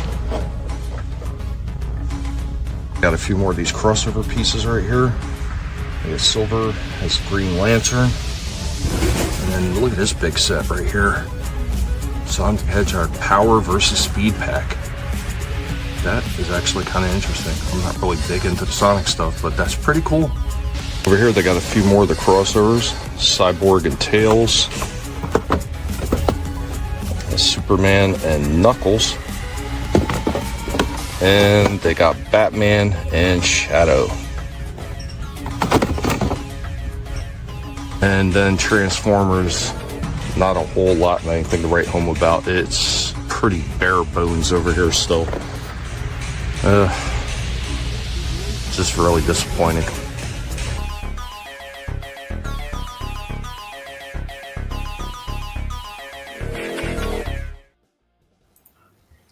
Yeah, I got the that Weapon X. I'll be doing one soon, reviewing him soon. I did pick him up. Beautiful looking piece. Yeah, I got to get him too, and I got to get Dakin because I figured out that those he comes with an extra set. The Weapon X comes with an extra set of clawed hands. I just got to paint those brown, put them on Dakin, and then remove the tattoo, and I got me a dark brown suit Wolverine. So there you go. Man, that'll work. Also, people's taking all the wires and stuff, all the gadgetry off of that Weapon X figure. They're swapping out the head. They're buying a Stone Cold Steve Austin Ultimate figure. They're getting the beer can to put it in Wolverine's hand. They're taking the shorts and putting them on there and rolling them up. And they're cutting out a little piece of a towel and they're making it look like the Wolverine in that the swimsuit. The swimsuit issue. Yeah, from the Jim Lee. From X-Men #1. Yep. That's hilarious. Comic Relief Crusader. The skeleton. Yeah, Skeletor Megs is a thing. And they also had the Bumblebee Man at Arms. And I tell you what, I'm a huge Transformer fan right here. I seen those things in store. The promotional shots where it looked, I was like, maybe they're kind of interesting. I seen them in store. I'm like, nope. I don't care if these things were $5. I'm not buying them. They look like garbage. And Soul Assassin says, I saw a Wonder Woman versus Godzilla pack by McFarlane. What's going on with that? When did McFarlane get the Godzilla license?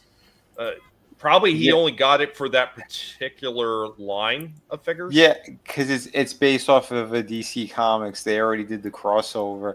So there was like, I guess, a little loophole in there, and he's able to do those.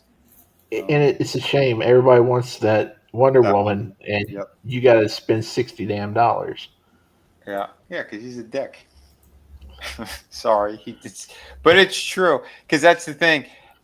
Look at the previous Wonder Woman figure. That thing was the most in-demand figure. She's like going for $300 online, $200 to $300, and he has not re-released her. I don't know. You could print money with these things, but nope. Why do that? It's exactly why he's losing the line, because he just doesn't see the value that's in there because he's not doing it correctly. I mean, there's so many things that he's could have done correctly over the past years. And one of the ones I always point to is like that Lobo figure. And even the Demon to an extent. If you would have made those look more like they did in the actual comics, those things would have been flying off shelves. There's no way he would have been able to keep them in stock if he would have done them correctly. But that's just the thing with Todd. Tuna Todd just doesn't seem to get it. And it's why I stopped buying any of his shit. Go ahead, Shifty. He's too concerned with no-name characters that nobody knows and clogging the shelves up with those.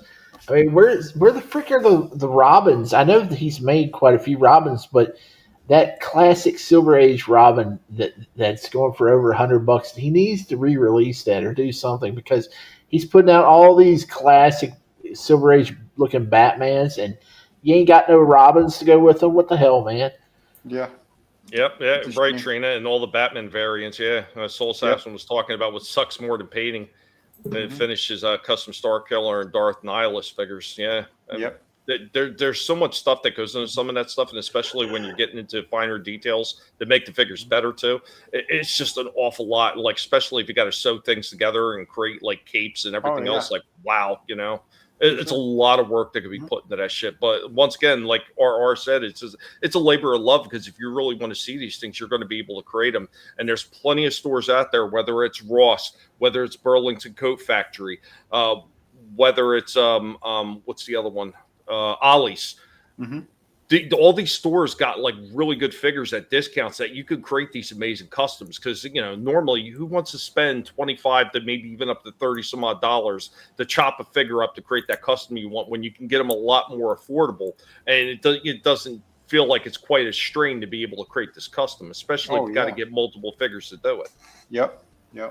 Because that's the thing, I'm seeing a lot of that too. A lot of people, because there's so many Superman figures out, people are grabbing them and like mishmashing them all together. They're taking off that whole from where the collar is up, like where his skin is.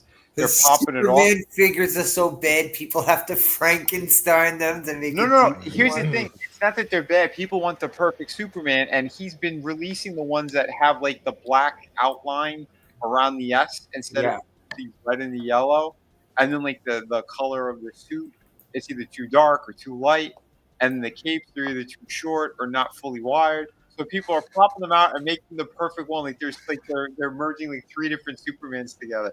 But yet you'll have all that. You'll have all these Batman figures, but the Wonder Womans that they have out are like there's barely any, and the 2 that you always see as peg warmers are the ones like that he designed, and it looks like she's a treat, you know, all the different straps and weird things on her. What the? Just re-release the damn collector one. So, yeah, it's aggravating. Yeah, it is. And once again, it's because they don't know their customer. They don't know their fan base. They're absolutely just they're flopping, you know? Oh, yeah. It's stupid because he's not re-releasing stuff that people, are asking or want. Yet Marvel is reissuing stuff left and right. They're getting to reissue Cable. Slasher's got. They're going to re-release that here in a couple weeks, I think. The pre-orders go out for that. So wait, which at least the one that Slasher has, the MBC2, the one with the Marvel vs. Capcom. Yeah. Okay. Yeah. Shit. Supposedly, now that's the rumor, but yeah, the rumor. No, they're re-releasing him, and I forget who else they were re-releasing. Oh, that the Power Princess. Yes. Oh, yeah. she hasn't been re-released yet, but they plan on it. Yeah. Okay. That was the rumor. Yeah, that's the rumor. Yeah, I'd like to get that figure. She looks awesome, but I would definitely turn that into a Wonder Woman. They said that is hands down the best Wonder Woman figure that would be in the McFarlane scale is that Power Princess. People are the ones that I've seen. They've repainted her, and she looks fantastic. I think if you get you get a She-Hulk head on that too. Yeah, repaint that. Oh, you know what I'm seeing? People are taking the She-Hulk figure, the one with like the wild hair. They're painting it all black, and they're swapping the hair with the one from the collector's edition, and both head swaps look fantastic on one another. Nice. Yeah, it's something else. Good question. Good question. Since everything else in damn Jet disappears, I guess it's not supposed to make sense. And Trina, I did see that. I know. It's the Disco Batman. I mean, they did you dirty. They did you dirty. He should come with a disco ball and everything. I mean, this is ridiculous. He should come with a fro. That's the one that I came up with, right? My Saturday Night Fever Batman. Yep. And Padre, I did something that I guess it would be almost considered kind of on the lines of Robot Chicken. I did a Young Frankenstein stop animation earlier. You might like that. I mean, it was played much earlier in the show. That was so good. I thought it was funny. Tommy's 2K curse. Oh, no. Not the curse. Uh-oh. But that is literally all I have. I can't believe it. We've reached the end, man. It's been a hell of a run so far, all the way up to now. And once again, I want to thank everybody who's been hanging out in the chat for coming by. And guys, everybody who's going to watch on the replay, thank you very much. I hope that you subscribe. I hope that we've all done enough to earn your subscription and you keep coming back for more of the fun that we do every single week, because this is what it's all about. While everybody else is slamming genitalia and car doors and complaining about the franchises that they're going to go out to the movie theater and watch so they can piss and moan about it, we're going to talk about the things that we enjoy, because that's the way it should be. These sons of bitches, man, they got no face, as Vinnie would like to say. And it shows every single week, because if you take away the pissing and moaning about the pop culture stuff, seriously, what do you got? What do you got, guys? I'll put my content up against yours any day of the week if they remove pop culture, because you got nothing. Eugene Wilder, maybe you could do a Willy Wonka stop motion. I'm pretty sure Mego probably put out a Willy Wonka figure at some point. I haven't seen it yet, but maybe. I don't know, Ancient One. If you want to throw somebody up in there, go ahead. I just don't. It's kind of one of those things. I don't try to force anybody to go anywhere. So, I mean, if you want to pop something in there for somebody that you have in mind, by all means, go right ahead. But yeah, that's it. Yeah, I still can't believe I got over 2,000. Now, if I could only get YouTube to leave my watch hours alone. Like every week, I see on the main splash page, yeah, your views and your watch hours went up, but then when it goes to the public watch hours on the other side to get monetization, oh yeah, you're down. You're down. Like, how does that work? If the numbers are up on the front page, shouldn't they be up on the back as well? Get the hell out of here. 4 more years, man. We're definitely going to work on Soul Assassin. I have no plans on stopping. They're going to have to remove me from this platform. And I'm sure I've annoyed some people at YouTube enough that they may try it, but they can't catch me. I'm not really doing anything so controversial that they can get me, at least not yet. But if they keep pissing me off, I might. Yeah, I know. And that's the thing, man. There was nothing there to begin with. It was a fizzle. It was a fizzle. Mm-hmm. But yeah, man, if you guys are going to do any rating and everything and you want to follow what the Ancient One winds up putting up, by all means, put it over there. Let them know that the Guinea Pig Collective sent you over there. A pig raid, a week raid, whatever you want to get, absolutely fine with us. But I'm going to go ahead and we're going to start giving outros for all my fine co-hosts up there. And once again, I want to thank everybody in the chat, and I want to thank our previous co-hosts, especially Trina, that's been hanging out with us all night.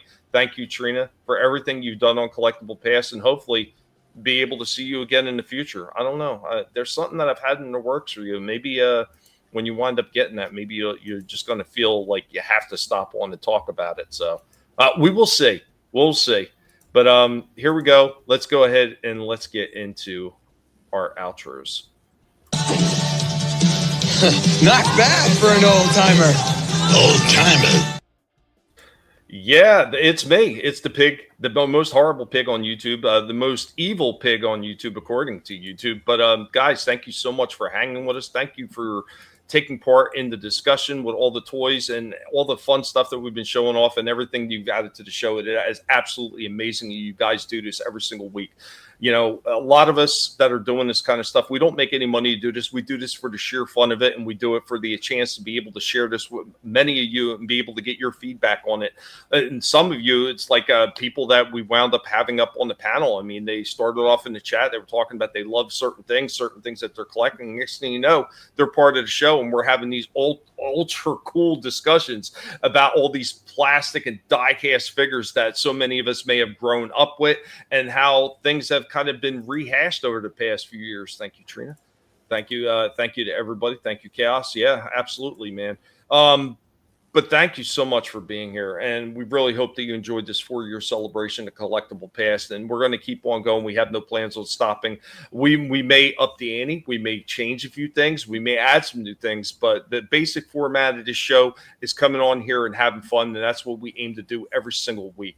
Thank you so much, because spent your time anywhere, chose to spend it here with us. Remember, never let anybody tell you what you can and can't say. What you should or should not think, is your silence and your compliance gives consent. And now I'm going to hand it over to my awesome panelists, and they're going to let you know what they got cooking. Hey, I'm stuck. I can't transform. Oh, thanks. I think. I was gonna do more games this week, but like I was saying in the beginning of the show, I had a laptop problem, and my game situation, I gotta sort that out before I start streaming games again. But Saturday we're gonna be watching Dog Soldiers, and I hope it's good. But yeah, happy Halloween. Awesome. Everybody on panel, happy Halloween, everyone in chat. And yeah, it's awesome doing this show every week. Happy 4 years. Yeah, man. Thank you, Thank brother. you, Splasher. And again, thank you for being part of it, and thank you for putting up with me for all this time. I can be a bit much to deal with. But we're going to throw it on over.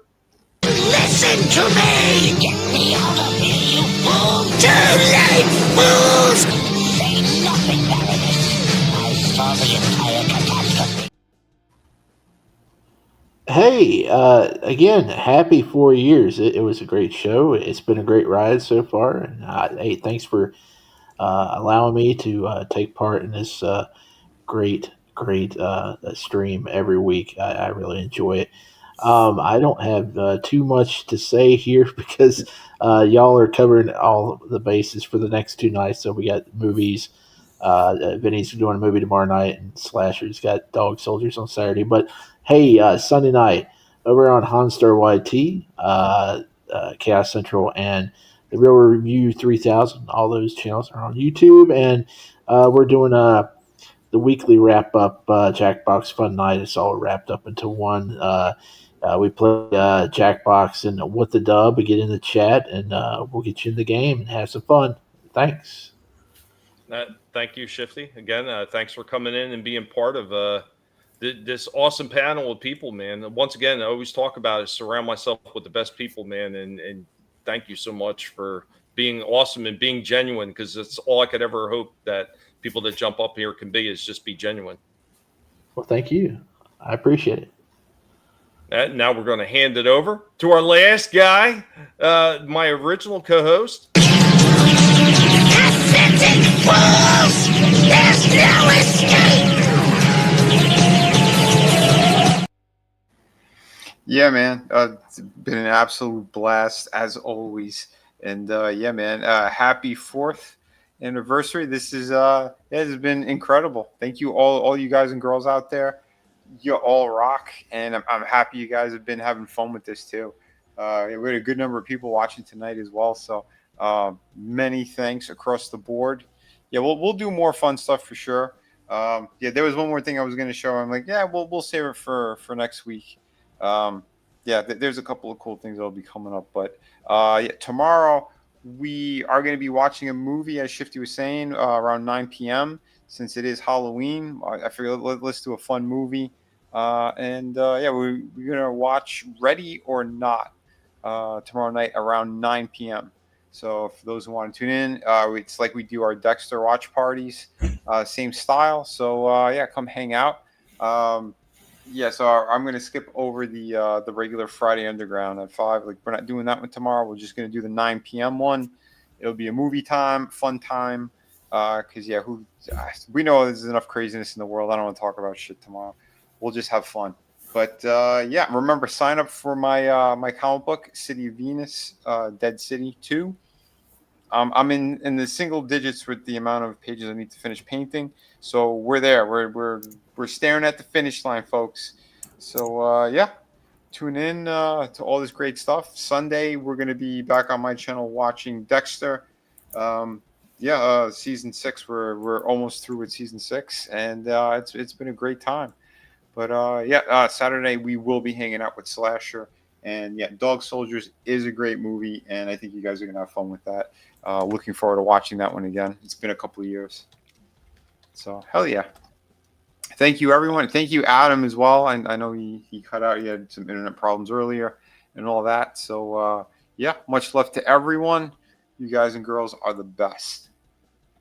Awesome. Thank you all again, and we will see you next time. Take care, everyone. Peace.